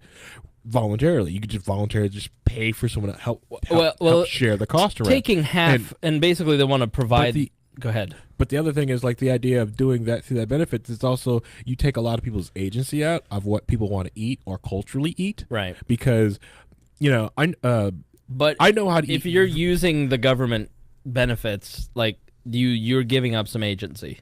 Yeah, you're giving up some agency, though. And so if you're going to save the taxpayers by this USDA America's Harvest Box, then we might as well just send them money to just go buy, just send them 5 chickens and bags of rice. Well, people think that you can just go buy with SNAP benefits anything you want with WIC or SNAP. You can't do that. Like, you're limited to items. You're right. Like, if you go through the store now, they have, WIC eligible on a lot of... Yeah. Like, Meijer has WIC eligible. And the grocery store also sets themselves up and plays within the rules to get things into the WIC system, too. Right. And the SNAP program. So basically this would, the foods that would be included in 81% of SNAP benefits, it would include shelf-stable milk, oh, I bet that's gross, juice, grains, cereal, pasta, peanut butter, beans, and canned meat, fruits and vegetables. And the department estimated that it could supply these goods at about half the cost of retail, slashing the cost of SNAP while still feeding the hungry. So if, as a taxpayer, if we're going to cut spending, find a way to deliver benefits without, really killing people, and so like a food box where they buy in bulk and save half the money that they would, I mean, you're basically getting more food than you would with the SNAP benefits. Well, they just let them use their SNAP benefits to go to Costco or Sam's Club. I don't know. Which that's the other thing. It's like, well, there's you can buy things wholesale, but but in order to coordinate this, you need a shipping department. But when you're talking about, once you ship. Right. So what you're talking about 40 million people. So we're talking bulk in a major part. But that's a very good point. Like Blue Apron, here's how it works. And if you haven't tried it, go to blueapron.com/BobandTom. It'll help me out. You can get your meal. You can get $30 if the website's still up. If not, send me an email and I'll send you. I can get free meals if I send you the referral code. So send an email, editor@wearelibertarians.com, and I'll send you the code if the Bob and Tom thing doesn't work. But you get on the app, you choose from 10 different meals. It's always exotic, cool ingredients. They send it to you. There's been, a garlic or a vegetable or something that's not been right. You email them, and within 24 hours, they're either refunding some money or shipping you a new item or whatever. Mm-hmm. And it's very efficient, and, like, still, Blue Aprons as a company is still in trouble, right? Right. And so I have to look at this and I go, okay, maybe this is just a Republican Trojan horse where they're trying to get people off of benefits because they know they're not going to be able to offer customer service. The food's not going to come fresh. Correct. They're not going to be refunding money or providing new items or anything. And so you are, like you said, taking away choice and delivering less quality services, but at the same time, you're dealing with government money and like it is a temporary benefit, and like it is something that is it's not like Blue Apron. Right. It's charity, essentially. It's government charity. Yeah. It'd be better if it's like if you don't like the service, then do something else. Like, yeah. don't accept the public funds. Yeah. Well, yeah. Well, I can see that, but it also is going to raise the price of different things like that because the Right. Blue Apron news they're going to get what $400 from SNAP benefits every lunch. Guess what's going to go up now? Yeah. Blue Apron's price is going to go up. Same thing if they did it through Amazon. Right. It'd be different if everyone just got extra money back in their check every month and they went to their church local food bakery and they made sure that tithe and that food bakery that food pantry donation goes up higher, and these private organizations, people who actually look in the community, and because your church private pantry, yeah, guess what? They buy food by bulk. They get the food by bulk, and they dish that out to the community. Or you can start your own thing, like the Shire sharing, where they go out and help feed the homeless out there. Yeah. So I think that was so 22 agencies being eliminated that the budget would eliminate. Now again, none of this is going to pass. This is not what passed. This is their proposal. This is the same stuff they proposed last year. Didn't go through, but it's a starting point, an extreme starting point where they're going to negotiate back. That's the way that things govern. I won't read all 22. You can get in the show links at wearelibertarians.com. You can get all these articles that we've talked about tonight. McGovern Dole International Food for Education, which donates agricultural commodities and financial assistance to carry out school feeding programs in foreign countries. The Manufacturing Extension Partnership, which subsidizes advisory and consulting services for small and medium-sized manufacturers. 21st Century Community Learning Centers, which helps communities establish or expand centers to provide before and after school programs. The Advanced Research Project Agency, the National Wildlife Refuge Fund, which compensates communities for lost tax revenue when the federal government acquires their land. the Chemical Safety Board, the Corporation for Public Broadcasting, which is the one that everybody's freaking out about, which provides funds for public television and radio stations, including PBS and NPR. They would get rid of that. Good. Legal Services Corporation, that provides legal assistance for low-income individuals. The National Endowments for Arts, which funds American artists and projects with grants. National Endowment for Humanities, provides grants for humanities scholars. U.S. Trade and Development Agency, which provides U.S. goods and services for foreign projects. The Woodrow Wilson International Center for Scholars, a think tank focused on international affairs and foreign policy. Why the government funds a think tank, I'll never know. But it's really funny how that particular think tank is the most interventionist and pro-military of them all. Next article, Trumponomics. This is on the Daily Wire. Feds just made history in tax collection. Here are the numbers. Now, here's the thing. Republicans, if you pass tax cuts, the numbers in tax collection actually go up. Mm-hmm. So? Yeah, like, that's not a good thing. Not an argument. Mm-hmm. Well, if you pass tax cuts, more money is stolen from the population. And that's exactly what happens. According to the monthly Treasury statement released this week, the federal government just raked in more taxes in the first 4 months of the fiscal year than any other year, broke the January record for tax collection, and ran a surplus for the first time in months. In the month of January, which reflects some of the changes from the GOP's 1.5, they brought in just over $361 billion in total tax revenues, a record month for January. So, let's see. What was a different year? So the anti-taxation and theft crowd, we really need to be pushing for 95% tax? Well, yeah. So, the thing is that it's always the argument that, this is costing the government $1.5 trillion. It doesn't. It doesn't cost the government anything. That's a foolish argument that the left makes, where they say you're costing us you're costing the people $1.5 trillion. No, we're just not being forced to give money to something we don't want to give money to. Right. So, an organization, as you have heard, all of the stuff that we've talked about tonight is government funded and doesn't work right. Speaking of which, the Intercept, the ICE, the U.S. Immigrations and Custom Enforcement Agency, is targeting political opponents for deportation, Ravi Ragbir and rights groups say in court. They are being sued for unconstitutionally using their power to suppress political dissidents by targeting outspoken immigration activists for surveillance and deportation, according to allegations in a federal lawsuit filed on Friday by immigration rights groups. Defendants have been investigated, surveilled, harassed, raided, arrested, detained, and even deported these activists in order to silence them, the complaint alleges. The sharp spike in immigration enforcement, specifically targeting the most vocal immigration activists, is intended to stifle dissent. And they say it violates, here's the funny part, the rights of these non-citizens. The government's targeting of activists on the basis of their core political speech is unfair, discriminatory, and un-American, and it violates their First Amendment. So, yes.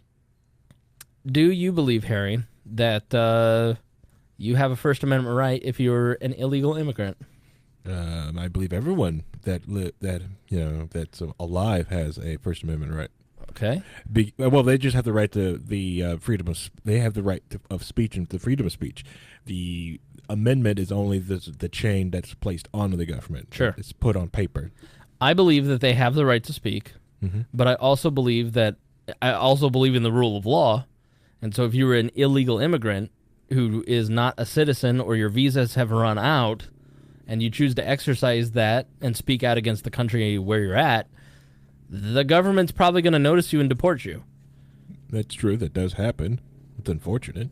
Which happened to, let's see, ICE detained 2 of the group's leaders, the New Sanctuary Coalition of New York City.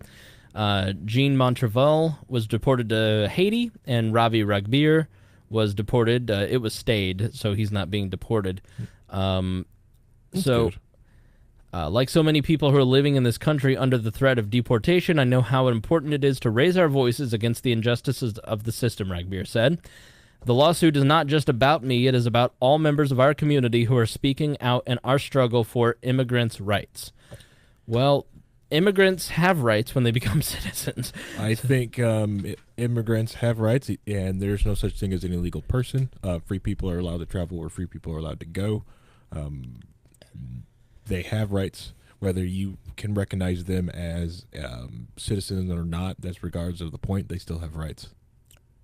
It's because they're humans, first and foremost. What would you define?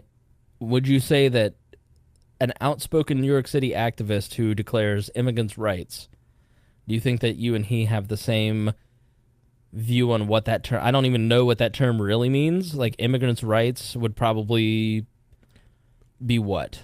I don't know what terms he would use, but to me, I think human beings as a whole just have rights. I don't know what terms or just definitions or that. I don't know what he's going to come with, but when it comes down to it, he has rights just for just being a human. Okay. Sorry, that's no. That's my point. But does he have a right to be in a country that has certain laws that say he does not have a right to be here? I think that law is unjust. I think a civil right, if you will. I don't think it's I don't want to call it. I think that free people should be able to travel where free people. If this country is supposedly be free, I think they should be in. And the law that's keeping them out is a very unjust law.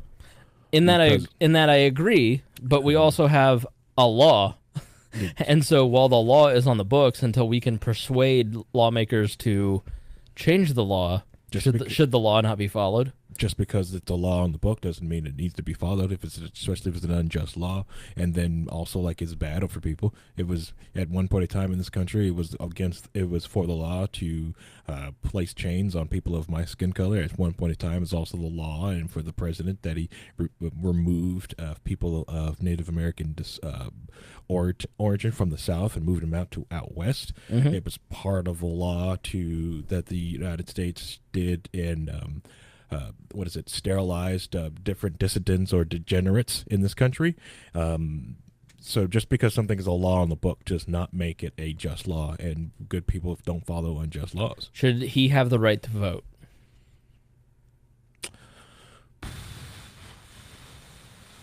That's a toughie one. Personally, because of my situation, Because one thing as an Aaron, because I don't really believe in think voting is going to do anything for it. Mm-hmm. But should he has a vote to vote into the system? Hey, if he gets theft from the system, and that theft and apparatus is going to harass him, and he's got to live under different goofy things under it, he's got to have some sort of representation. So I think he should be allowed to vote. I'm sorry, that's what it is. Okay. I'm gonna get hate. Oh, I'm gonna get just as much hate, but that's why I wanted you to. Hey, thank you for letting me bring that out, but stuff- I'm just gonna get. Well, maybe it's like I picked the story for that very reason, Harry. Not for you to get hate, but for you to give people some. Well, yeah, just that thought about it. Like when people talk about I have the right to bear arms, it's like yes, and so do these immigrants that come into this country. Right. They have that right too. They have the right to privacy. They're free on their persons. Most United States people who call themselves citizens of people of the country, they don't walk around with any proof of their citizenship. None Right. whatsoever. And most people don't even have it on them. How many people can, if they had to produce right now their birth certificate or a passport, could they do it? My fucking birth certificate's my American face. I know, right? It's Son like, of a bitch. Come at me, bruh. You look Italian to me. Get up, man. Come and get it. You know. All right. So last few stories. These are not political stories. No more government. Well, actually, no, that's not true. This is local governments being dirtbags. 22-year-old teacher charged with sexual assault for sex with 18-year-old student. This is from the Daily Wire. 22-year-old former student teacher and track coach at a Connecticut high school had been charged with sexual assault for having intercourse and oral sex with an 18-year-old student. Taylor Ivy Boncall met the student in question while she was student teaching at Conrad High School in West Hartford. The 18-year-old was in some of her classes, but the two began having sexual relations at the end of December when Boncall's student teaching gig had ended and she was assigned as an assistant track and field coach at the school. Boncall has been charged with 3 counts of second-degree sexual assault, according to police. She's accused of engaging in intercourse and oral sex with the student under the statute that prohibits sexual conduct between teachers and students in their school. Mm-hmm. Both the 18-year-old and the former teacher told police that it was the student who initiated the relationship, asking Boncall for her phone number in mid-December. The duo began texting one another on December 13th. They both have feelings for each other. The victim refused to provide a written statement, said police. The victim expressed concern for Boncall with regard to the outcome of the investigation. So listen, we have to start asking what's the line, okay? Because obviously sex between a student and a teacher is a problem. Yeah, huge problem. We have a rash of these super hot female teachers having sex with their, probably just as hot male students who are 18 and they're 22. This girl's 22. That's a 4-year difference, which is not out of the realm of reality. They initiated the relationship after she had ended her teach. She probably thought, I'm safe. Mm-hmm. Apparently was not, because she was ignorant of the law. It's a consensual sexual relationship between 2 adults, 2 people who are of age. She has no authority over the guy. She's an assistant track coach at the school beginning her career. Like, it's not pervy Mr. Watson who is using his position to manipulate young females. It's not even an older teacher who is using her position to manipulate anyone. This is an adult male making a decision to have sex with an adult female. Like, at what? I mean, she should be fired. I can see you saying she should be fired, but 3 counts of second-degree sexual assault, doesn't it cheapen the actual charges of sexual assault when you have something that is 2 consensual adults? The legion of men that are in jail for the exact same crime right now, yes, she should be. Okay. I'm sorry. All right. So you're arguing equal application under the law. Yeah.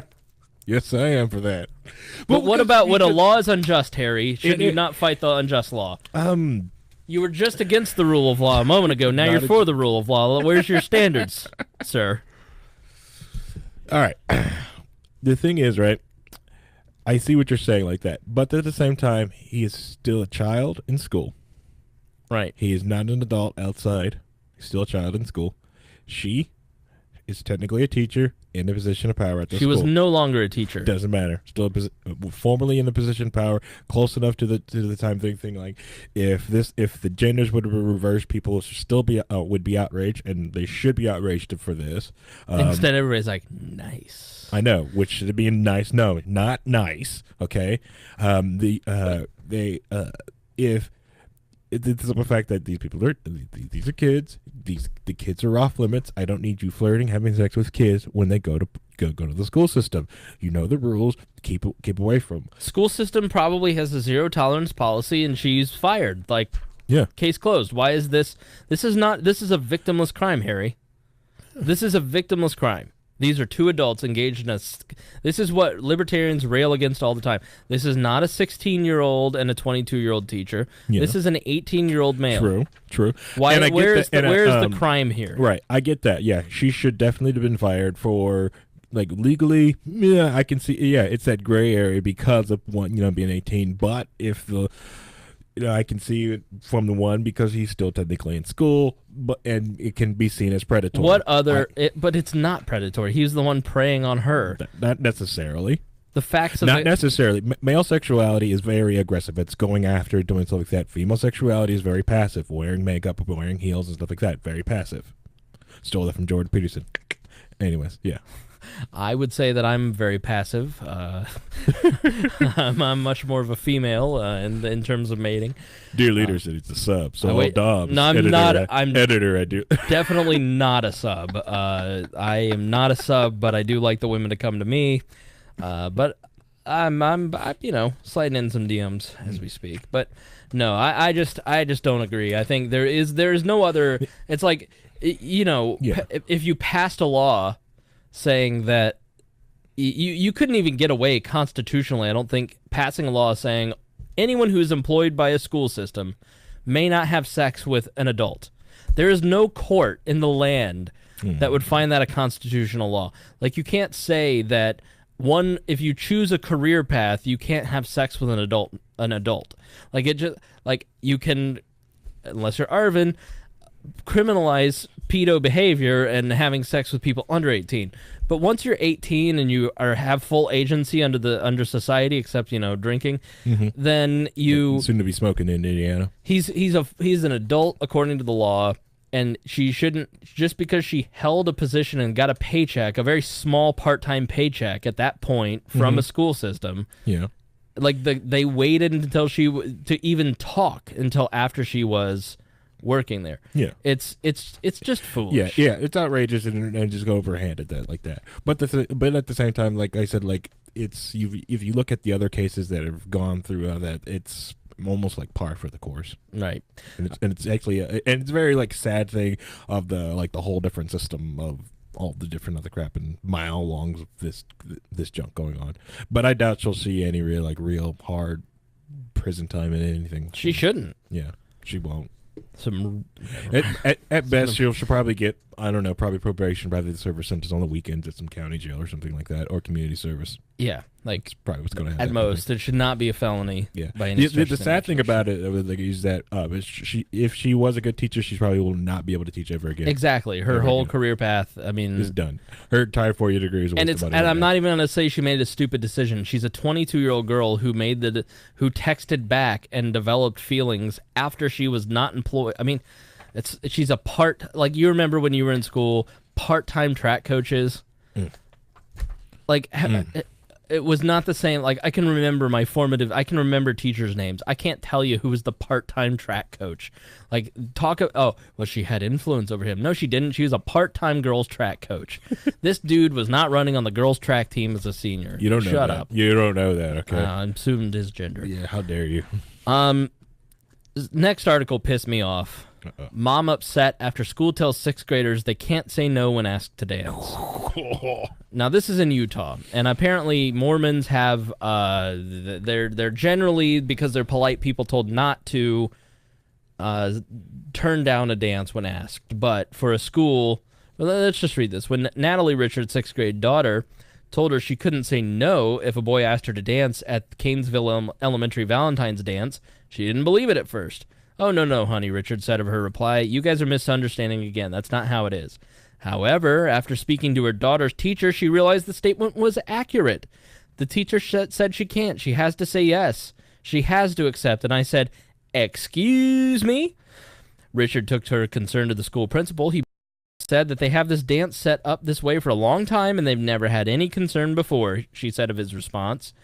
Lane Finley and the Weber School District confirms it's a rule, but she said it's meant to teach students how to be inclusive. "Please be respectful, be polite," Finley said. "We want to promote kindness, so we want you to say yes when someone asks for you to dance." She said, "I do see it from their perspective when it comes to that, but there are so many other ways to teach children how to be accepting than with a social dance." Richard says forcing students not to say no teaches them the wrong lesson. Sends a bad message to girls that the girls have to say yes, sends a bad message to boys that girls can't say no. Prior to the dance, which is voluntary, students are told to fill out a card by selecting 5 people they want to dance with. The administration says if there's someone on the card you feel uncomfortable with, the student is encouraged to speak up. Okay, so there's a workaround there at least. Mm-hmm. If there's an issue, if there's students that are uncomfortable or having problems with another student, I mean, that's certainly something that can be addressed with that student and parents. However, Richard says rejection is part of life, and at the end of the day, this policy is sending impressionable children the wrong message. Psychologically, my daughter keeps coming to me and saying, "I can't say no to a boy." That's the message kids are getting. Oof. Ooh. Yeah, she said parents aren't aware of this policy. She recommended to send out a permission slip detailing instructions given to students, and he agreed. As of now, the rule remains in place. And I posted this on the We Are Libertarians Facebook page and on my own page, and I just wrote this. I'll go through these points. Rejection equals growth. Mm-hmm. Every time I've been rejected, it makes you grow a little bit. Yes. And you learn after enough rejection, right, libertarian fellas, that you grow some calluses to it. You grow some strength. Mm-hmm.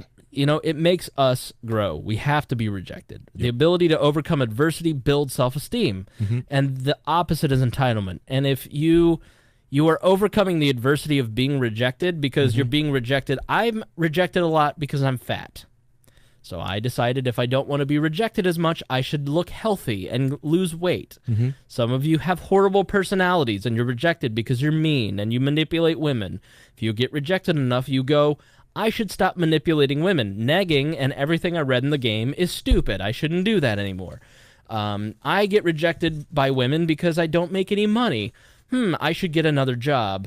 I don't have enough friends, so there's not enough social proof in my life. I should have more healthy friendships. I don't get dates because I dress like a slob and wear sweatpants every day. I should probably dress better. Romantic rejection is good for both men and women. There's a bunch of reasons why we get rejected. I listed some, and we fix those things because we are rejected. Teaching men that they will always get what they want from women is a dangerous thing for both sexes and society, and teaching women that they can't say no is what we've all been fighting against. Right, Harry? Yeah, correct, yeah. And just trying to teaching about consent. And it's bad enough that, a lot of different things like sex education and everything else is bad, and you put this rule on top of it. It's awful. It's awful. Right. Yeah, especially in the Me Too era that we have here now. Well, no one has the right to be romantic attention is not a human right. Yeah. And that's kind of what this is saying. And your right to be offended is a human right now, and it's ridiculous. Like, you don't have a right to not be offended. You don't have a right to get what you want in life. And frankly, denying biology makes you a science denier. Like, if you believe, like,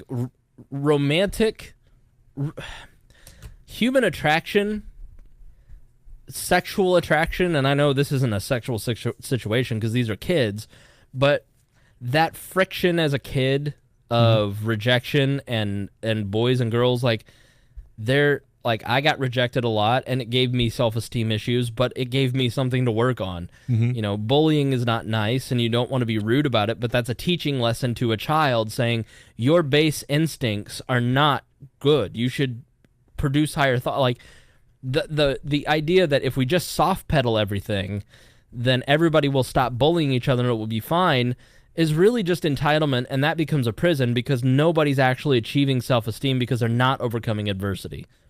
I will have to say, like, it also giving a lot of these guys this false sense of security also with it too, and also and I think I think this is kind of like the training wheel of sex education when you think about it, because the different, like, when, unfortunately with our culture, men have to make the first move in most relationships. It stinks. It is the way it is. Wish the culture would change. It could just be anyone, and it's getting that way. I'm noticing you're a man. change. You're supposed to hunt. You're like, be a man. Ask a girl out. I'm gonna do it literally as soon as we're done here. I'm asking a girl to dinner. Yeah, but and you know what? If she says no, my world's not gonna end. I'm gonna go, okay, let's be friends. Yeah. Because the rejection of her saying no, my identity is so secure because I'm a podcast host. I'm an employee at this great company. I have great friends. I have, I'm happy with working out every day. I eat good food. Like, I'm a Christian. I have all these elements to my identity that make me happy and fulfill me. So one person rejecting me means nothing. And if you are the person who is afraid to ask someone out, then you're placing too much value on asking a woman out. The rejection means absolutely nothing in the grand scheme of your life. Correct. But these young boys, right, the initial thing of the dating is asking someone out, right? That rejection. So these boys are going to grow up with a sense of, I have asked out like 50 girls. They've all said yes to me to dancing. They finally, first time they're 18 or something in college, they go up there like, hey, I'm blah, blah, blah. I want to go, like, no. It's going to shock them. Right. Shock them. We're going to wonder, like, man, there's like 10 guys from Utah just hung themselves in the dorm room. Stone says, never ask a girl out on text. You're wrong. Ask a girl out anytime you possibly can. And the thing is most women will say yes. They will go on a date with you. At the very least, they'll get some free food out of you. Like, never pay on the first date. I have been on 100 first dates in the last 4 years, and it's been great, and I've made a ton of great friends. Obviously, I've not found a romantic partner that's my life mate, and that's fine, because most of those women became friends, or at least casual acquaintances where we share inside jokes. Like, some of them I don't remember. Some of them, like, it's fun to go out and just have a first date, and that's why women will say yes, because they may, like, I don't know. Or you never know if they're sitting there going, I really hope he asks me out. I'd say 40% of the time women have asked me out. Like, if you're a woman listening, ask a guy out. Yeah. Go for it. Yeah, go for it. Shoot your shot. Shoot your shot. Exactly. Shoot your shot. Because take that ball, shoot your shot. Like, you can go out, you're going to go out in your 20s on 500 first dates, let's say. And you may, none of those people are not going to be for you. Yeah. You may even marry one of them. One of them may be your Lacey. Yeah. And Harry's been with his... be 15 years this June. Betrothed for 15 years. I was together with someone for almost 7. And it was great, but then it ended, and, like, you're going to go out on 5, like, it's a numbers game. You know what I mean? Like, you're going to just eventually, the more dates you go out on, the more you're going to learn what you like and don't like, and then you'll click. But just go out on dates. I made Lacey pay for our own popcorn when we went to the movies. That's right. Okay. So, Stone, ask some girls out. This is really, this whole message has been to little Stone. Yeah. Who, if you watch the Manhunt Unabomber Netflix show, which is great. Is that? Oh, it's really good. At the end, when he's thinking about having a kid, the kid looks just like Stone. It's so funny. You see, you got to get in the Facebook group and look at the Stone pics. Yeah, I saw them. I was like, whoa, put that back. Put that back. Another reason to be in Dear Lear's Court, so you can get to know Stone, super fan Stone. He's a good kid. Yep. And giving up, Christy Avery's given up. That's not the right way either. Our pure shining light, which is Stone. Please don't corrupt him. Nice young boy. All right, final story for the night. Professor at prestigious university declares libertarian leaders seem to be on the autism spectrum. This is on the Blaze. Duke University history professor Nancy McLean said during a Thursday lecture in New York City that the architects of libertarianism seem to be on the autism spectrum. They don't feel solidarity or empathy with others and sometimes have relationship troubles. Oh, shit, I just said I went on a lot of dates. He wrote this book, and I actually just checked it out from the library, but I didn't even read it. I had turned it back. Right? That's where does a sociopath go? Was the, with the manipulating, the people with megalomania. Which party are they from? What about the hysterical, unhinged emotions, crying all the time, crazy people? Yeah, the anti-personality disorder people. Where are they going? The histrionics. Well, they're in the White House, but yeah, exactly, exactly. No, or other parties are like where they just want to go and manipulate people. And like I've seen something like the worst people in the world get promoted in jobs as like they're meant to be helping people, but I've never seen them help a single person in their entire life. Yet they have jobs where they're meant to help people, and I've seen them at the job, and I've seen them help a single person, but they get promoted. It's like, oh, that's the culture there. Yeah, I hate that. No, I mean, I think there's no doubt that a lot of libertarians are engineers and accountants and on the spectrum, but that's. It's not an overwhelming amount, and it's kind of become a joke. It's like a self-effacing joke that libertarians like to tell about themselves. Like, you can call us autistic, but like we can call ourselves autistic, but don't you dare fucking call us autistic. We'll come at you, lady. Yeah. Like, get out of here, Nancy. That's our word. That's our word. You don't call us autistic. Like, but no, I don't think. I do think that she is right in that the Rothbardians and the more economically focused elements of the movement are much more prevalent and much more revered in the movement than people who have feelings. And so people who, like, I am much more of an emotional person. I read like Mary Ruwart's book, Healing Our World. Healing Our World, I think, is what it is. It? Yeah, right? it's right over there. It's just we can't see it because it's too dark. But Healing Our World by Mary Ruwart is a great book. Yeah, I did get it right. Yeah, it's Healing Our World. Yes. Healing Our World was a very, if you're an emotional-based person, if you focus on stories and emotions more like I do, which is probably why you listen to this podcast, then I think you'll really like that book. As opposed to something like Rothbard's Liberty. Yeah, New Liberty. For New Liberty, where it's much more economics focused. Like, I get that those people who like systems and understand systems, I'm not one of those people. I love people. Like, I love the irrationality of people. Like, the idea of spontaneous order excites me because, but that's why spontaneous order exists, is because libertarians had to create a system about spontaneity and chaos. And so I do find that there is some valid criticism in that the more prominent voices are more economic based. But, this show is much more about the politics and the human drama of politics and less about economics. I really like having Creighton back the last month because Creighton is much more economically focused. So yeah, I think there is some validity to it, but it's her stereotyping and generalizing, and I just don't think that we should be surprised that a liberal-leaning professor made a derisive stereotype towards somebody who is right-leaning. Yeah, right. Like, okay, if anything, right. So, all right, Harry, final thoughts for the episode. Let's see here.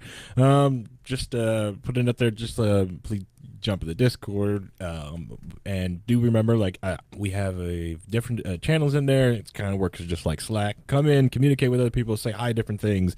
Like I said, the only really hard, fast rule of the Discord channel is just to make sure keep things in the channels that they belong, and try not to send shiny shoe people to my house. Let's see. Like I said earlier, I'm not going to do a show tomorrow for Low Key Wall. It's just going to be a meme photo. So if you tune in, management. I just checked with the Wall management, and they denied your time off. So that's too bad, man. Sorry. So Low Key Wall tomorrow. Tune into Twitch. I'll send them a letter. Let me check with them. I got a letter. I got a letter.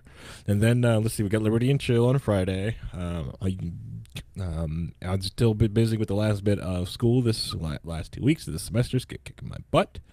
So I hopefully finish a lot of different things out for Liberty Chill. So I apologize for having you do that. We're doing Friday Night Gaming.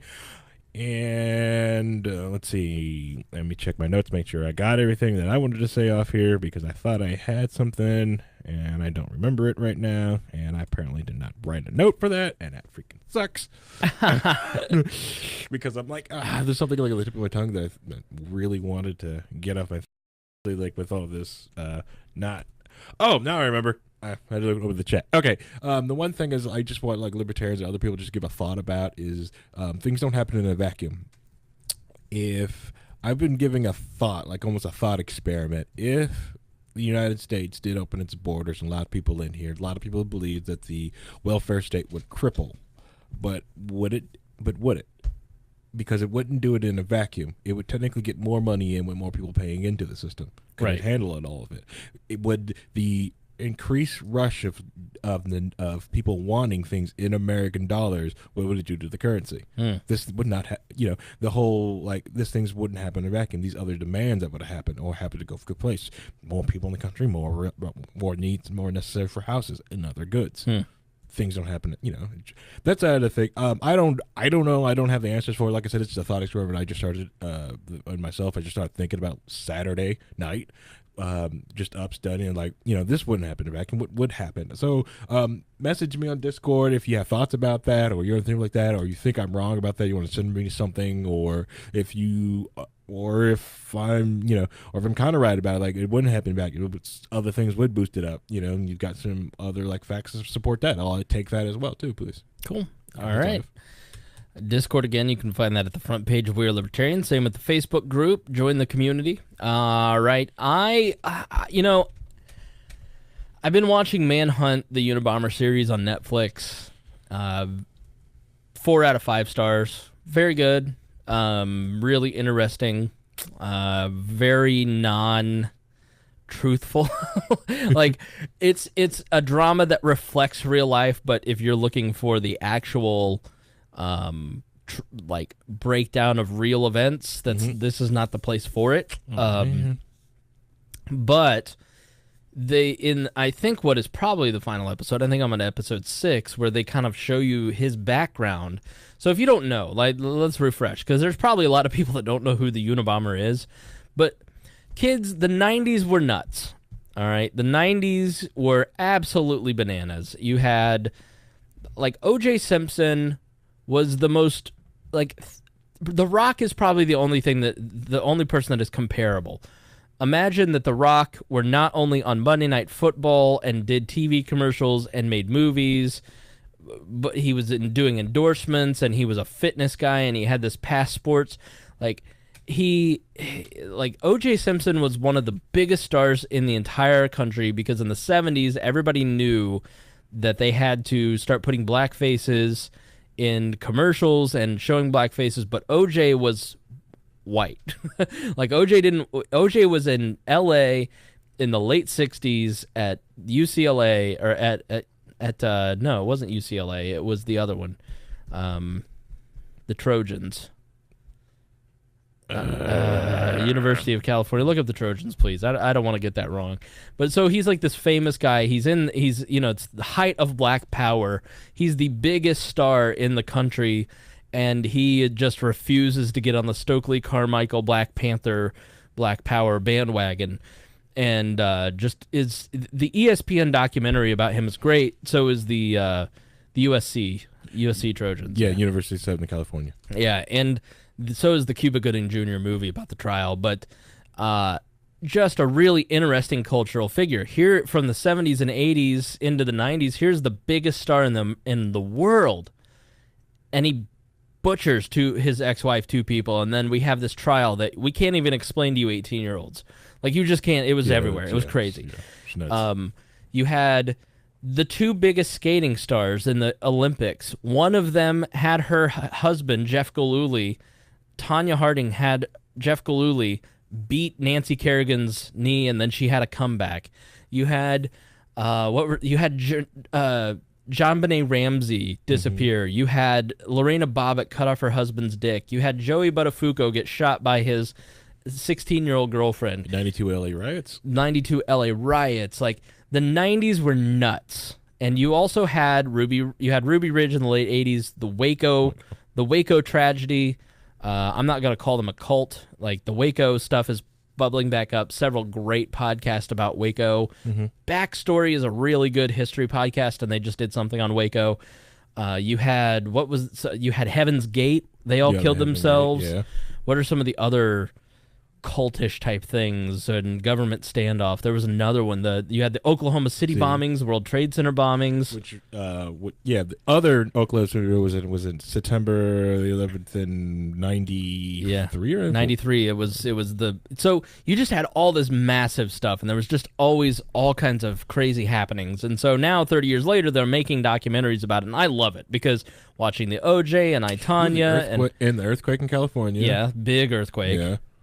Man. Yeah, it was really a crazy-ass decade. And then you had the Clinton scandal. Mm-hmm. It was really like, you had, and then in the 2000s, you had 9/11 and the wars. And that was kind of it. But like the 90s, it was just like this last gasp. It was right as the internet was developing. And so you still had major media. It still had some power. Crypto wars, the third-party candidate getting on stage with his graphs. Ross Perot. So that's why you can't bring graphs and show proof of anything at debates. Yeah. So really just a crazy decade as the rise of the internet, and it was I loved being a kid in the 90s. And obviously Jessie Spanos overdosing on caffeine pills in Saved by the Bell. She was so excited. She's so scared. So it was...